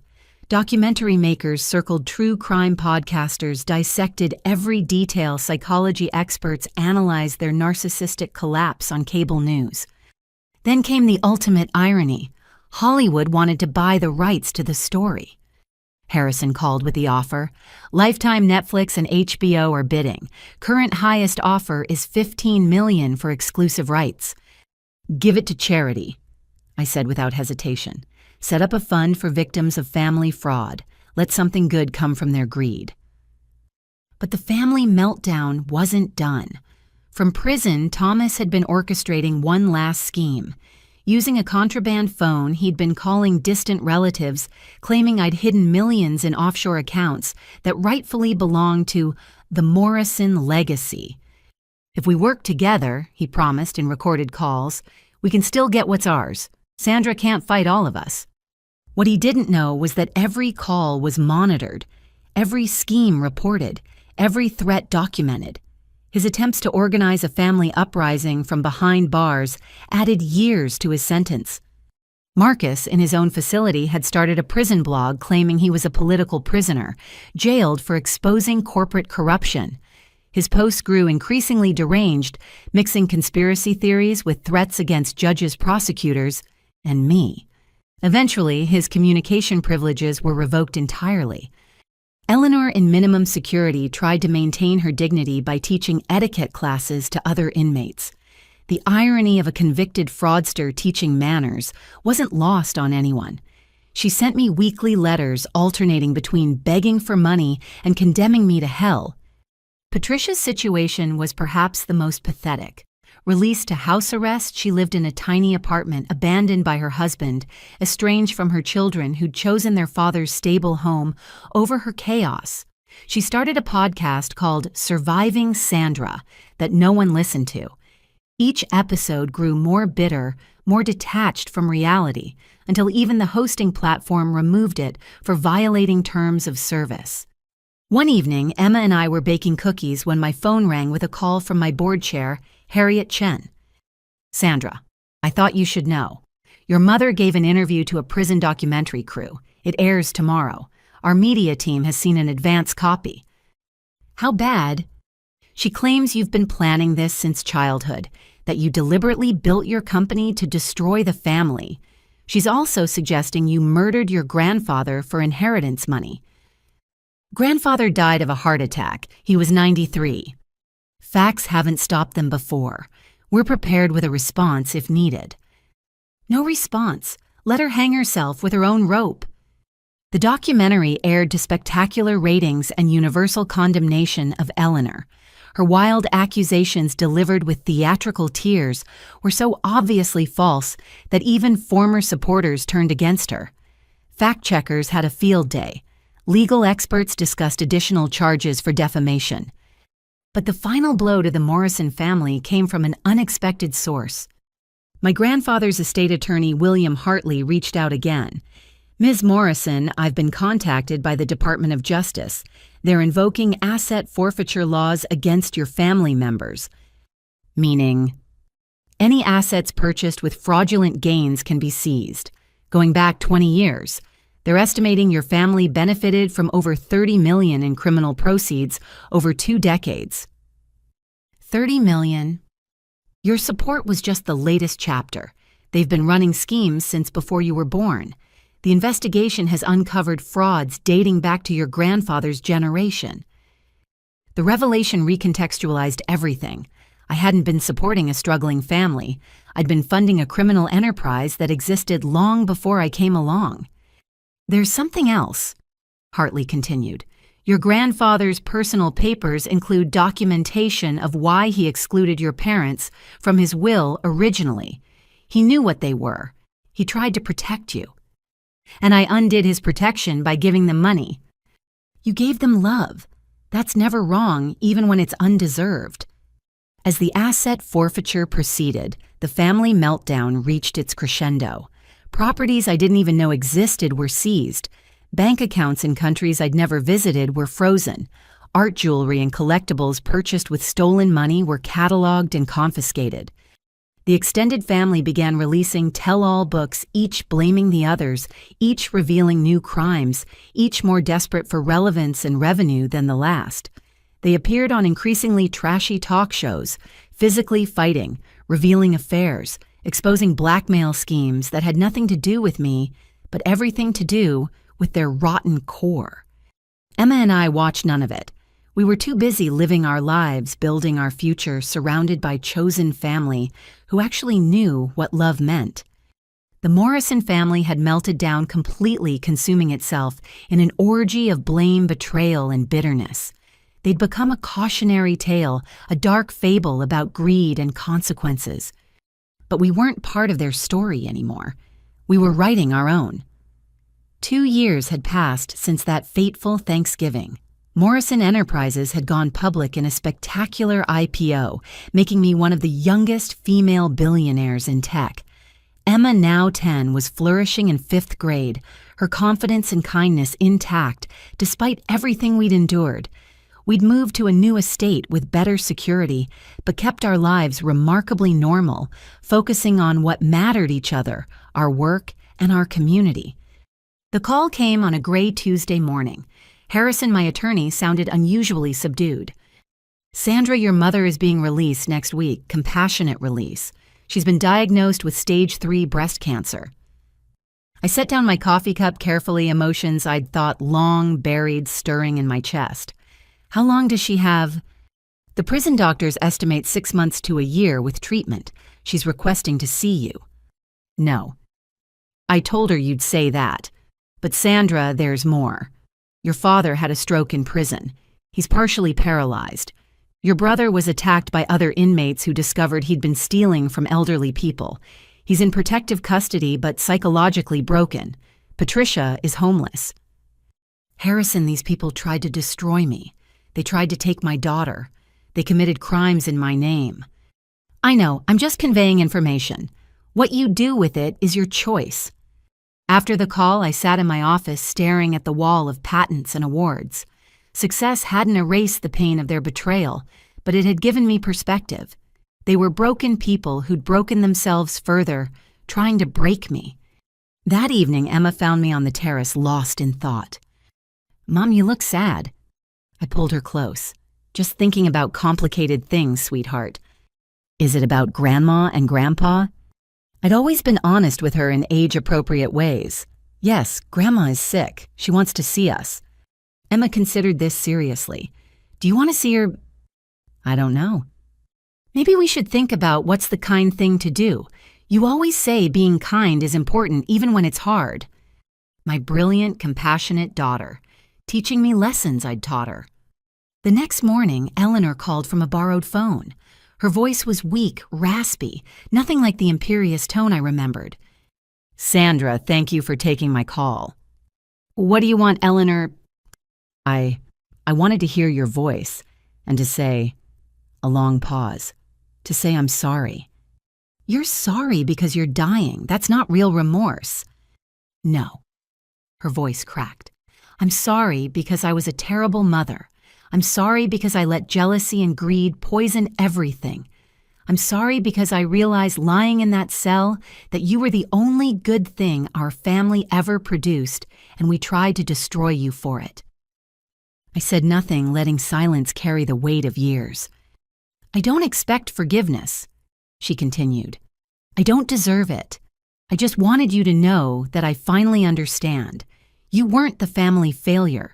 You were the only success, and we hated you for showing us what we could have been if we'd chosen differently."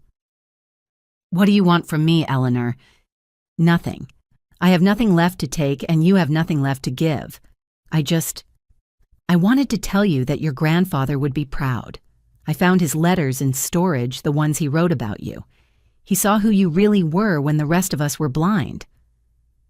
After she hung up, I sat with the conversation, parsing real emotion from potential manipulation. My instincts, honed by years of their schemes, searched for the angle, the trap, the hidden agenda. But what if there wasn't one?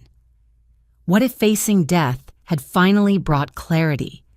Over the following days, more attempts at redemption trickled in.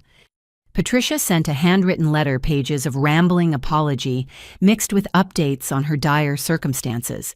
She was living in a shelter, working minimum wage, her children refusing contact. "I testified against everyone to save myself," she wrote, "and lost everything anyway. You were right to cut us off. We were parasites. I see that now." Marcus, through his court-appointed therapist, requested a video call. Against my better judgment, I accepted. He appeared on screen, gaunt, hollow-eyed, missing teeth from the prison attack. The arrogant brother who'd mocked my secretary job was gone, replaced by a broken man who flinched at sudden movements. "Sandra." He began, then stopped, seeming to forget what he'd planned to say. They told me I have to make amends, part of therapy." "Is that why you called, because they told you to?" "No. Yes. Both." He rubbed his face with shaking hands. "I called because I dream about Thanksgiving. Every night. I see you walking out with Emma, and I change the locks and I laugh, and then I wake up in this cell and realize I locked myself in, not you, out."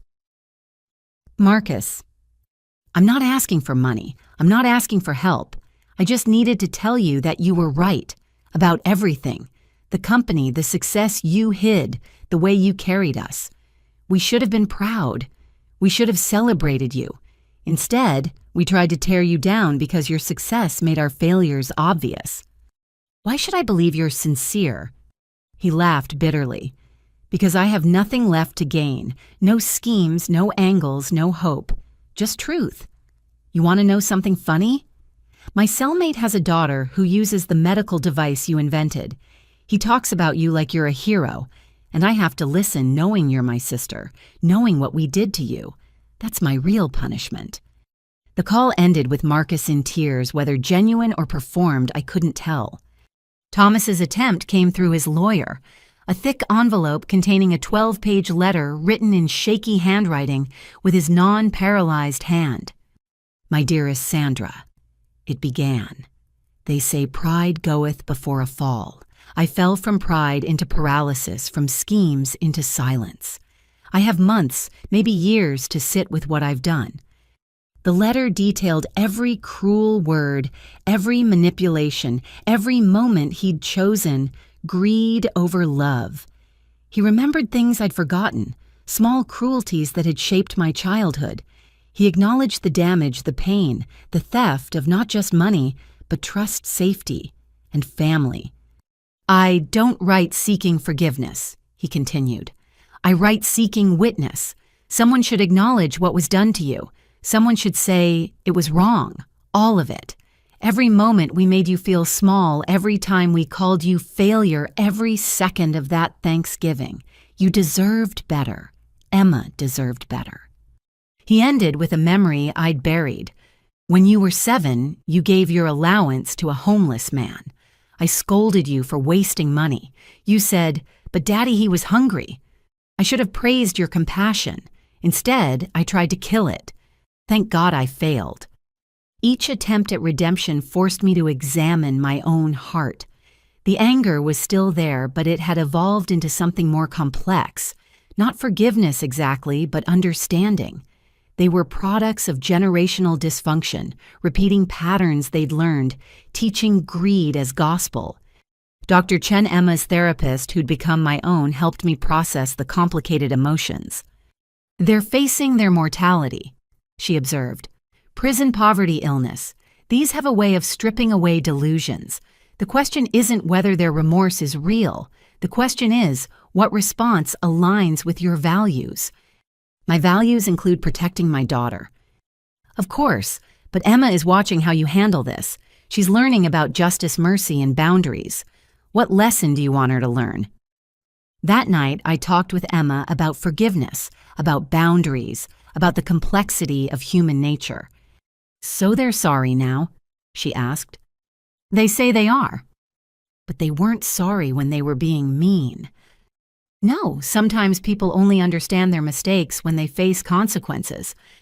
Like when I had to apologize to Lucy after I excluded her from my birthday party." "Similar, yes." Emma thought for a while. I think I think you can forgive someone but still not invite them to your party. Does that make sense? Perfect sense from the mouth of my wise child. I made my decision the next week. Through Harrison, I established the Morrison Family Rehabilitation Fund, not for my family, but for other families torn apart by financial crimes. It would provide counseling, legal aid, and support for both perpetrators seeking genuine redemption and victims seeking healing. For my family, I offered something more limited but still significant. I would pay for Eleanor's cancer treatment at the best facility available. I would ensure Thomas had proper medical care in prison. I would fund Marcus's therapy and psychiatric medication. I would provide Patricia with a security deposit for an apartment and 3 months of living expenses. Not because they deserved it, but because I could.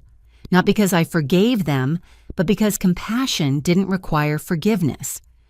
The conditions were strict. No direct contact with Emma or me, no public statements about our family, no attempts to profit from their connection to me. Any violation would result in immediate termination of support. Eleanor's response came through her doctor. She'd broken down crying when told about the treatment funding. Tell her I'll honor every condition. Tell her thank you. Tell her I understand this is grace, not forgiveness. Thomas's lawyer reported similar gratitude mixed with shame. Marcus's therapist said it was the first time Marcus had shown genuine emotion rather than manipulation. Patricia sent a single text, "I'll prove worthy of this chance." Whether they would or not remained to be seen. People could change, but patterns ran deep. Trust once shattered could never be fully rebuilt. But that wasn't the point. The point was choosing who I wanted to be in response to who they had been. The point was teaching Emma that strength included mercy, that boundaries could coexist with compassion, that you could wish someone well from a distance. The media painted it as forgiveness, but it wasn't. It was something more complex and ultimately more powerful. It was choosing to break the cycle, to refuse to let their cruelty define my choices, to build something better from the ashes of what they'd burned. Emma and I visited grandfather's grave that weekend, laying fresh flowers on the marble stone. "He would be proud of you," Emma said solemnly. "Why do you think so?" "Because you're being kind even when it's hard. He liked that about you. He wrote it in his letter, remember?" I did remember grandfather's faith in my kindness even when he warned against its excess. He'd understand this choice, this balance between self-protection and compassion. As we walked back through the cemetery, Emma slipped her hand into mine. "Mom, I'm proud of you too." "For helping them?" "No, for helping them without letting them hurt us again. That's really hard, but you did it anyway." My 10-year-old daughter understanding nuances that had taken me 34 years to grasp. The redemption attempt was real whether their remorse was or not. But it was my redemption I was crafting, not theirs. The redemption of choosing grace while maintaining boundaries. The redemption of breaking generational patterns. The redemption of teaching my daughter that you could be kind without being a victim, generous without being foolish, compassionate without being conquered. They'd attempted redemption in their broken way. I'd offered what I could while protecting what mattered. And that perhaps was the best any of us could do with the families we're given and the futures we choose to build. 6 months after establishing the Rehabilitation Fund and providing limited support to my family, I agreed to one final video conference. The prosecutors, having secured all necessary convictions, were closing their files. The civil suits were settled. The media had moved on to newer scandals. It seemed like the right time to provide closure, not for them, but for Emma and me.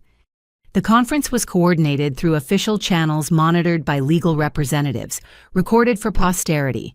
4 screens appeared on my monitor: Eleanor from her hospice room, Thomas from the prison medical ward, Marcus from the psychiatric facility where he'd been transferred, and Patricia from her small apartment. They looked like strangers. Eleanor, bald from chemotherapy, had lost her imperious bearing. Thomas, partially paralyzed, struggled to sit upright. Marcus's medicated calm replaced his manic energy. Patricia seemed diminished, her designer clothes replaced by thrift store finds.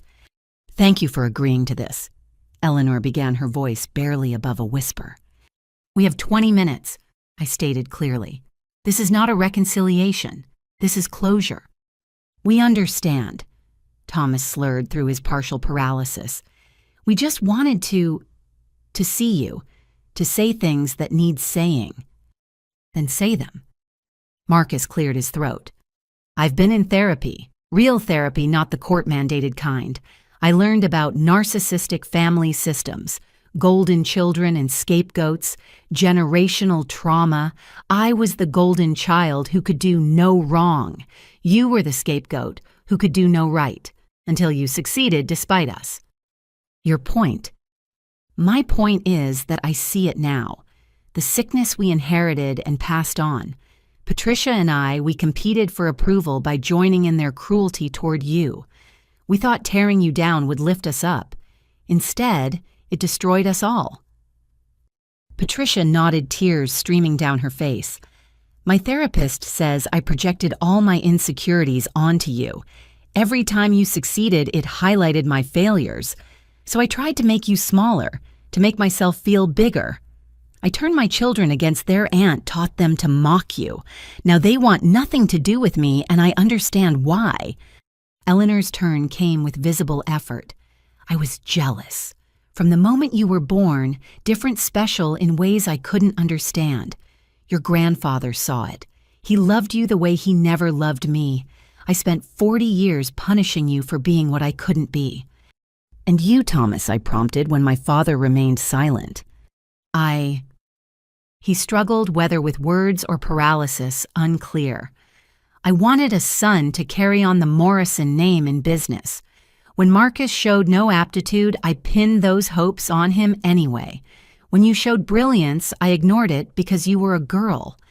My pride, my stupid pride, cost me the greatest gift I'd ever been given. A daughter who could have made the Morrison name mean something good." "Is that all?" "No," Thomas continued with effort. "That Thanksgiving when I threw you out, when your mother hit you when we tried to take Emma. That was the moment I lost my soul. I've replayed it every night in this hospital bed. The look in your eyes, the dignity in your voice when you said, 'All right,' the quiet way you protected Emma while we attacked. You were more of an adult that day than I've ever been." I absorbed their words, searching for manipulation but finding mostly exhaustion and defeat. They'd spent their ammunition, burned their bridges, exhausted their schemes. What remained was the stark truth of wasted lives. "I hear your words," I finally responded. "I acknowledge your apologies, but I need you to understand something. Apologies don't erase actions. Understanding doesn't undo damage. Your recognition of these patterns doesn't heal the wounds you inflicted." "We know," Eleanor whispered. Do you understand that while you were calling me a failure, I was saving lives with my inventions? While you were accusing me of prostitution, I was building a company that employs thousands. While you were trying to steal from me, I was anonymously funding your entire existence." They flinched collectively, the truth still sharp despite repetition. "But here's what you really need to understand," I continued. "I didn't succeed despite you. I succeeded because of you. Your cruelty taught me resilience. Your greed taught me generosity. Your lies taught me the value of truth. Every cruel word became fuel. Every betrayal became a lesson. Every attempt to break me only revealed how unbreakable I was. So, in the most twisted way possible, I should thank you. You showed me exactly who I never wanted to be. You demonstrated every value I should reject. You provided the perfect fan mian jiao kai of how not to raise my daughter." Emma appeared in the doorway of my office, having just returned from school. I motioned for her to wait. "Is that—" Patricia gasped. "Is that Emma?" "That's my daughter, the one you tried to steal, the one you used for fraud, the one you traumatized with your cruelty." Emma stepped into view, tall for her age, confident in her bearing. "Hello," she said simply. My family stared at her like she was a ghost. The baby they'd dismissed had become a poised young woman who looked at them without fear or hatred, just calm assessment. "Emma," Eleanor breathed, "you've grown so beautiful." "Thank you," Emma replied politely. "Mom says I look like great-grandfather." The mention of the grandfather who disinherited them stung visibly. Emma wanted to say something. I explained. I told her she didn't have to, but she insisted. Emma straightened her shoulders. "I remember Thanksgiving. I was 8, not a baby. I remember everything you said about my mom. I remember Grandma hitting her. I remember Uncle Marcus laughing. I remember Aunt Patricia saying Mom was unfit." They shrank under her steady gaze. "But mostly," Emma continued, "I remember my mom walking out with dignity while you screamed and threatened. I remember her building an empire while you tried to tear her down. I remember her choosing to help you even after everything you did. That's why she's my hero and you're just people I used to know." The silence was deafening. Eleanor began to sob. Thomas tried to speak, but no words came. Marcus stared at his hands. Patricia covered her face. "We're done here," I announced. "The fund will continue to pay for your medical needs and basic support. The conditions remain unchanged. No contact, no public statements, no profiting from our connection. Live your lives such as they are. Find whatever peace you can, but do it away from us." "Sandra, wait," Thomas managed. "Just one thing. The company you built, the lives you've saved, the example you've set for Emma, none of that came from us. That was all you. You were never our daughter. You were always your grandfather's granddaughter. His brilliance, his kindness, his vision. We were just the people you had to survive to become who you were meant to be." It was perhaps the truest thing he'd ever said. "Goodbye," I said, simply ending the call. Emma and I sat in silence for a moment before she spoke. "Are you okay, Mom?" "Yes, sweetheart. Are you—" "I think so. They looked very sad." "They are sad. They're living with the consequences of their choices." "Will we ever see them again?" "I don't think so. Sometimes loving people from a distance is the best we can do." Emma nodded, wise beyond her years. "Like how we love the ocean but don't live in it because we'd drown." Exactly like that. That evening, we held our monthly dinner for the Morrison Foundation Scholarship recipients, young women pursuing STEM careers despite family opposition. As I watched Emma interact with these brilliant, determined students, I saw the future we were building. One recipient, Maria, pulled me aside. "Ms. Morrison, I wanted to thank you. When my family disowned me for choosing engineering over marriage, your scholarship saved my life. But more than the money, your story gave me hope. If you could build Morrison Enterprises while your family tried to destroy you, I can build my dreams too." "That's the point," I told her. "Breaking cycles, choosing different, building better." Later, as Emma and I reviewed applications for the next round of scholarships, she asked, "Mom, do you think they'll change? Really change?" I considered the question carefully. People can change, but patterns are powerful. They're sick, scared, and facing their mortality. That brings clarity, but it doesn't erase a lifetime of choices. They might become better versions of themselves, or they might simply become quieter versions. Either way, it's their journey now, not ours. "I hope they find peace," Emma said softly. "Not for them, but so they stop hurting other people." My compassionate daughter, hoping for redemption even for those who'd wronged her. The measured response was complete. I'd given what I could afford to give materially and emotionally. I'd protected what needed protecting. I'd modeled for Emma how to be generous without being foolish kind, without being conquered. My family would live or die, change or stagnate, find peace or remain tormented, and none of it would touch us. We'd built walls of appropriate height bridges, of appropriate length boundaries, of appropriate strength. They'd received more than they deserved, but less than they wanted, which was perhaps the perfect summary of our relationship. The sun set over the Pacific as Emma and I worked side by side planning futures for young women who reminded me of myself at their age, desperate to build something better than what they'd been given. "Mom," Emma asked as the stars began to appear, "I'm proud of how you handled that." "Why?" "Because you were fair without being weak, strong without being cruel. You showed them grace without giving them power. That's really hard. How did you get so wise?" She grinned, looking so much like my grandfather it took my breath away. I had a good teacher. We returned to our applications to our life, to our chosen family of employees and friends and scholarship recipients who understood that family wasn't about blood but about choice. Who knew that success wasn't about money but about impact? Who believed that the best revenge against those who tried to diminish you was to become too bright to look at directly? The measured response was over. The unlimited future stretched ahead. And we stepped into it together unencumbered and unafraid. 2 years had passed since that final video call. Morrison Enterprises had become a Fortune 500 company, our innovations in medical technology and AI saving lives globally. Emma, now 12, had grown into a remarkable young woman, confident, kind, and brilliant in her own right. We'd built a life filled with purpose, joy, and chosen family who celebrated our victories and supported our challenges.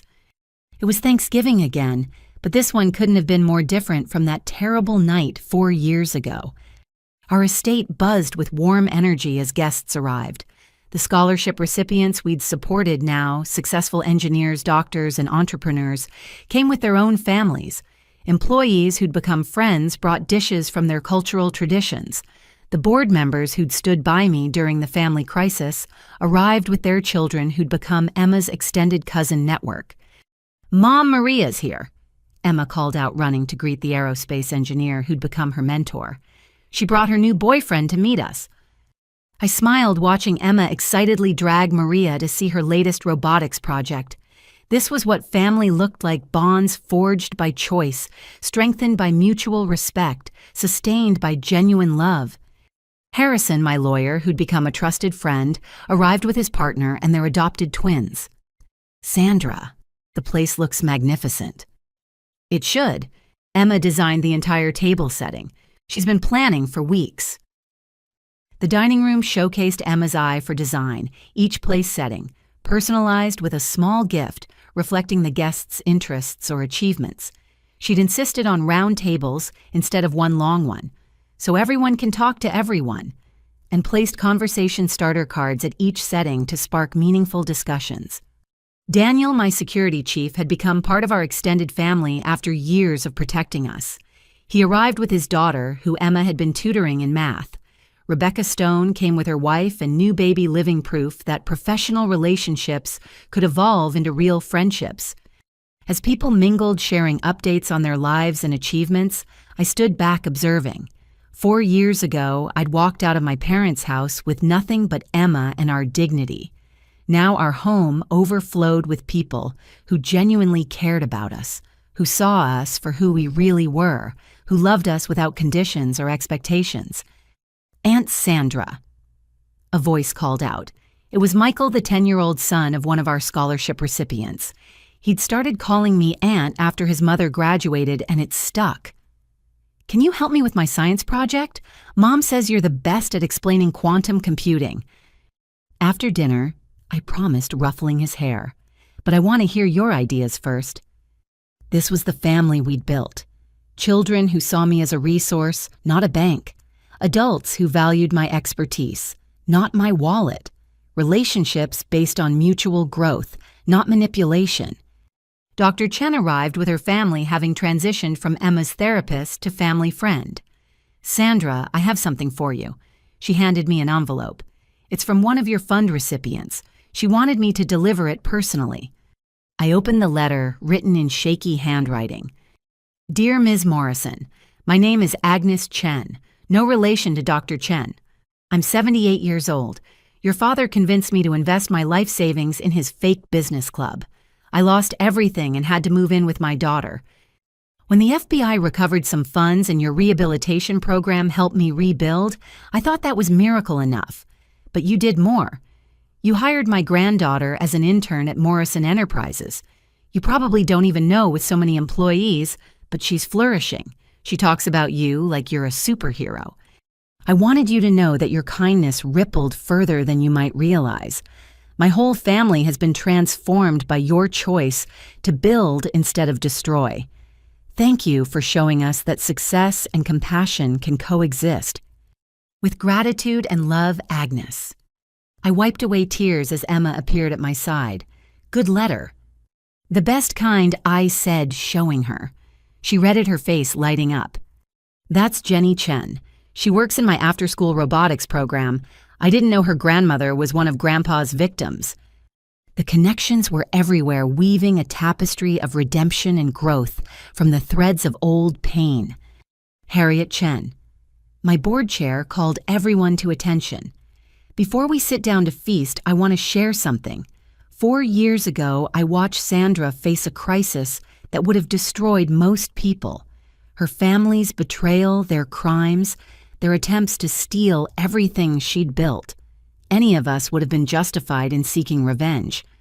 The room grew quiet, everyone knowing the story but respecting its weight. Instead, Harriet continued, she chose to build. The Morrison Foundation has supported 300 young women in STEM. The Rehabilitation Fund has helped 50 families recover from financial fraud. Morrison Enterprises has created technologies that have saved over 100,000 lives, all while raising this remarkable young woman. She gestured to Emma, who blushed but stood tall. So today I want to propose a toast, not just to success or survival, but to the choice to transform pain into purpose. To Sandra and Emma, who showed us that the best response to those who try to tear you down is to build something so beautiful they become irrelevant footnotes in your story. To Sandra and Emma, the room chorused, glasses raising. As we settled at our tables, Emma stood up. I want to say something too. The room gave her their attention, these successful adults respecting the 12-year-old who'd survived her own trials. 4 years ago, my family tried to take me away from my mom because they thought she wasn't good enough. They were wrong. My mom didn't just prove she was good enough, she proved that good enough was too small a goal. She taught me to aim for extraordinary, not to prove anything to anyone, but because we're capable of it. She looked directly at me. Mom, you turned our worst day into the beginning of our best life. You showed me that family isn't about blood, it's about choice. And looking around this room, I see the family we chose, and who chose us back. That's worth more than all the money in all the banks in the world. There wasn't a dry eye in the room. Also, Emma added with perfect 12-year-old timing, I'm thankful for pie. Can we eat now? Laughter filled the space as we began our feast. Conversations flowed across tables, mixing languages, generations, and experiences. Children played between courses. Business partnerships formed over dessert. Mentorships sparked during coffee. As the evening progressed, I found myself in the kitchen with several women loading the dishwasher and sharing stories.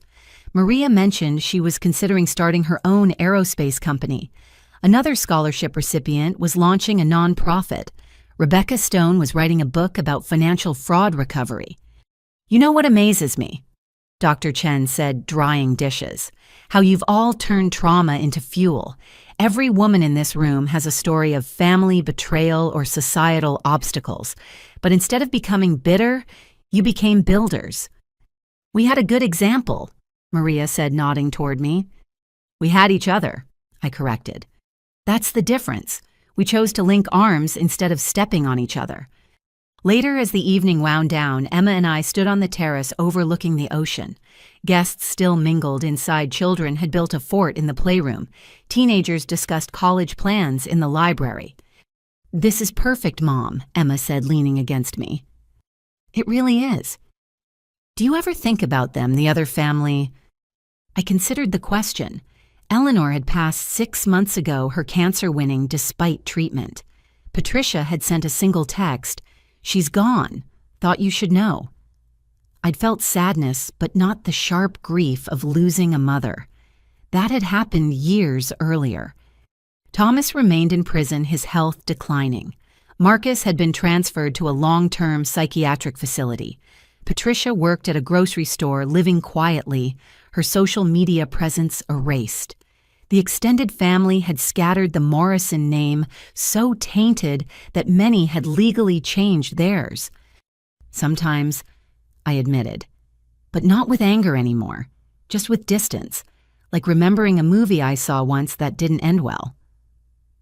"I'm glad we got our happy ending," Emma said. "This isn't an ending, sweetheart. This is a beginning.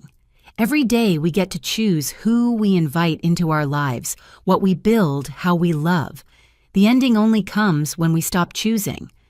Then let's never stop choosing good things. Deal." As if summoned by our conversation, my phone buzzed with a message from an unknown number.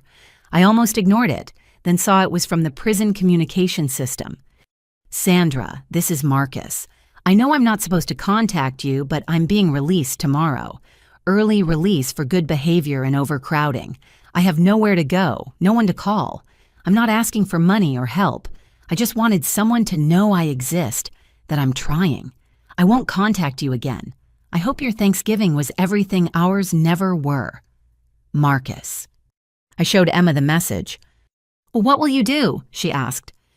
"Nothing," I said, deleting it. "He made his choices. Now he lives with them. But I hope he finds his way." That's sad. It is, but some stories don't get happy endings. That's why we have to cherish the ones that do.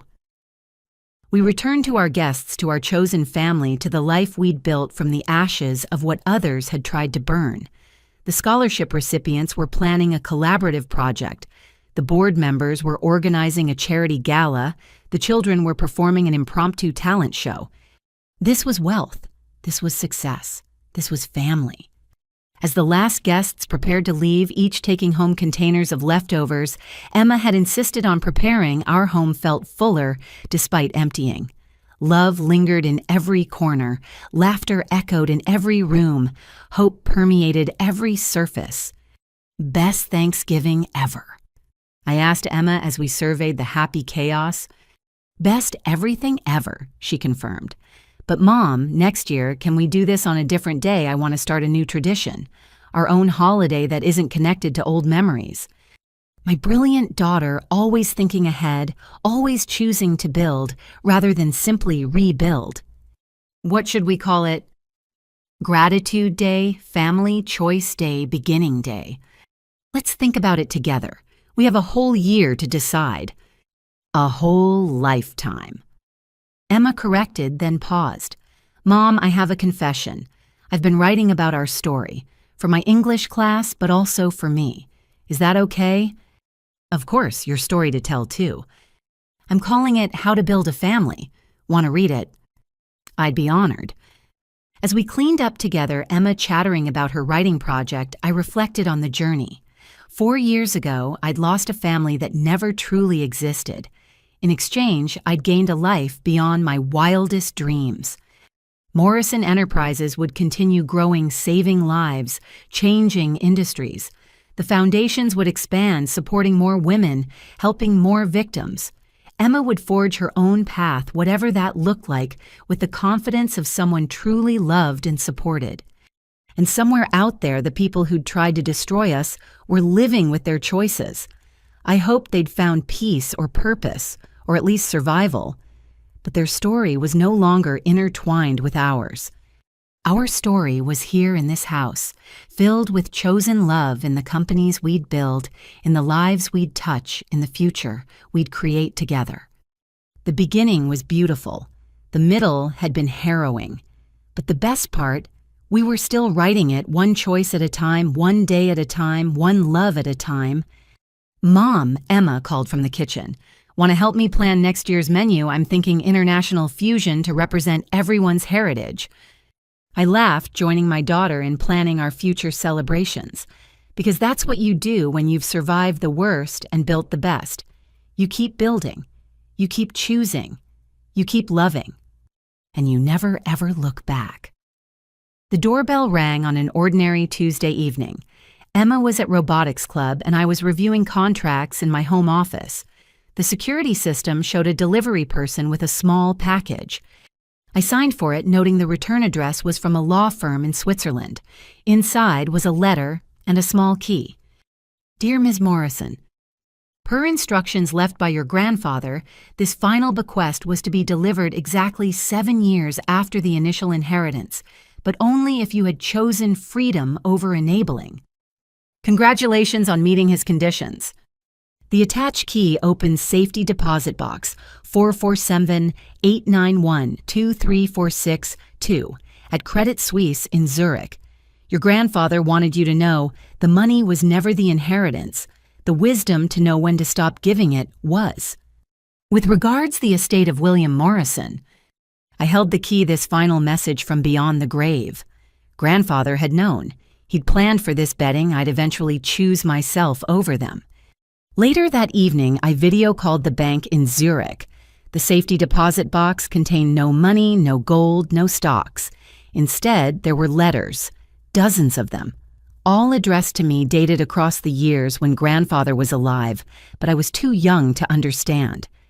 I read them with Emma that night, both of us crying and laughing as grandfather's words painted a picture of his own journey, from enabler to boundary setter, from family financier to freedom fighter. The final letter, dated just before his death, ended with, My dearest Sandra, if you're reading this, then you've learned the hardest lesson love has to teach. Sometimes the most loving thing you can do is stop. Stop giving.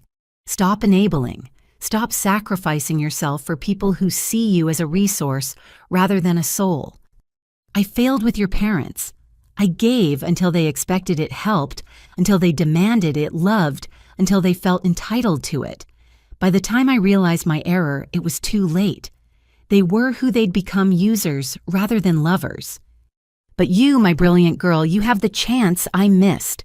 The chance to choose differently, to love with boundaries, to give with wisdom, to build your own family based on mutual respect rather than blood obligation. The real inheritance was never money. It was the freedom to choose. Choose wisely. Choose boldly. Choose yourself. All my love and faith, grandfather. P.S. Use the attached account for something that brings you joy. You've earned it. The attached account information revealed a small fund, just enough for something special, but not life-changing. Grandfather's final lesson, joy didn't require millions, just intention. Emma suggested we use it to take our chosen family on a retreat, somewhere beautiful where we can all be together, where we can plan more good things. And so we did. The following month, our entire Thanksgiving crew spent a week in Hawaii, not in luxury, but in love. We built sandcastles and dreams, shared stories and strategies, created bonds that blood could never break. On the last night, as we sat around a beach bonfire, each person shared what family meant to them. The definitions varied, but the theme remained. Family was choice. Family was respect. Family was showing up, not because you had to, but because you wanted to.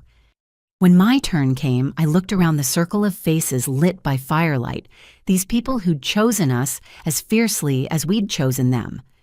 Family. I said, is what happens when you stop accepting the unacceptable and start building the extraordinary. It's every person here who saw our scars and chose to help us heal rather than hurt us more. It's the courage to walk away from blood that poisons so you can choose bonds that nourish. Emma added, family is people who love your mom for who she is, not what she has, who see me as Emma, not as a lottery ticket or possession, who show up for Tuesday dinners and Saturday science projects and random Wednesday worries. You're our family. You're our choice. And we choose you every single day. The waves crashed nearby stars, wheeled overhead, and love circled our fire like a living thing. This was wealth beyond measure. This was success beyond stocks. This was family beyond blood. The Morrison name, once synonymous with greed and manipulation, now stood for innovation and integrity. The family that had tried to destroy us had instead freed us to build something magnificent. And build we would. Companies and foundations, technologies and traditions, love and legacies. We'd build until our chosen family grew so large, so bright, so beautiful, that the darkness of our origin story would be nothing but contrast, showing how far we'd come. To family. Someone called out, raising a s'more toward the stars. To choice. We answered our voices, carrying across the ocean into the night toward all the tomorrows we'd create together. The end was really just the beginning. And what a beautiful beginning it was. As I sit here now sharing our story with you, I'm struck by how many of you might be sitting at your own crossroads. Maybe you're the family scapegoat watching relatives live off your kindness while calling you failure. Maybe you're hiding your success to avoid their jealousy. Maybe you're torn between loyalty and self-preservation. I want you to know choosing yourself isn't selfish, it's necessary. The money I gave my family didn't buy their love, it subsidized their contempt. The success I hid to spare their feelings only fueled their disrespect. The boundaries I failed to set nearly cost me everything that mattered. But here's the beauty, it's never too late to choose differently. It's never too late to stop funding your own destruction. It's never too late to build the family you deserve, even if it shares no DNA with you. So here's my question for you. What would you do if you discovered your biggest critics were living off your biggest achievements? Would you continue in silence, or would you finally choose freedom? I'd love to hear your thoughts in the comments. Have you ever had to choose between family and freedom? How did you handle relatives who took without giving? What does chosen family mean to you? If this story resonated with you, please like and subscribe. Share it with someone who might need to hear that they're not alone, that choosing yourself is not just okay, but necessary. Thank you for joining Emma and me on this journey. Remember, you can't build an empire while carrying dead weight. Sometimes the most loving thing you can do is let go. Until next time, keep choosing wisely, loving freely, and building boldly. With gratitude and hope, Sandra.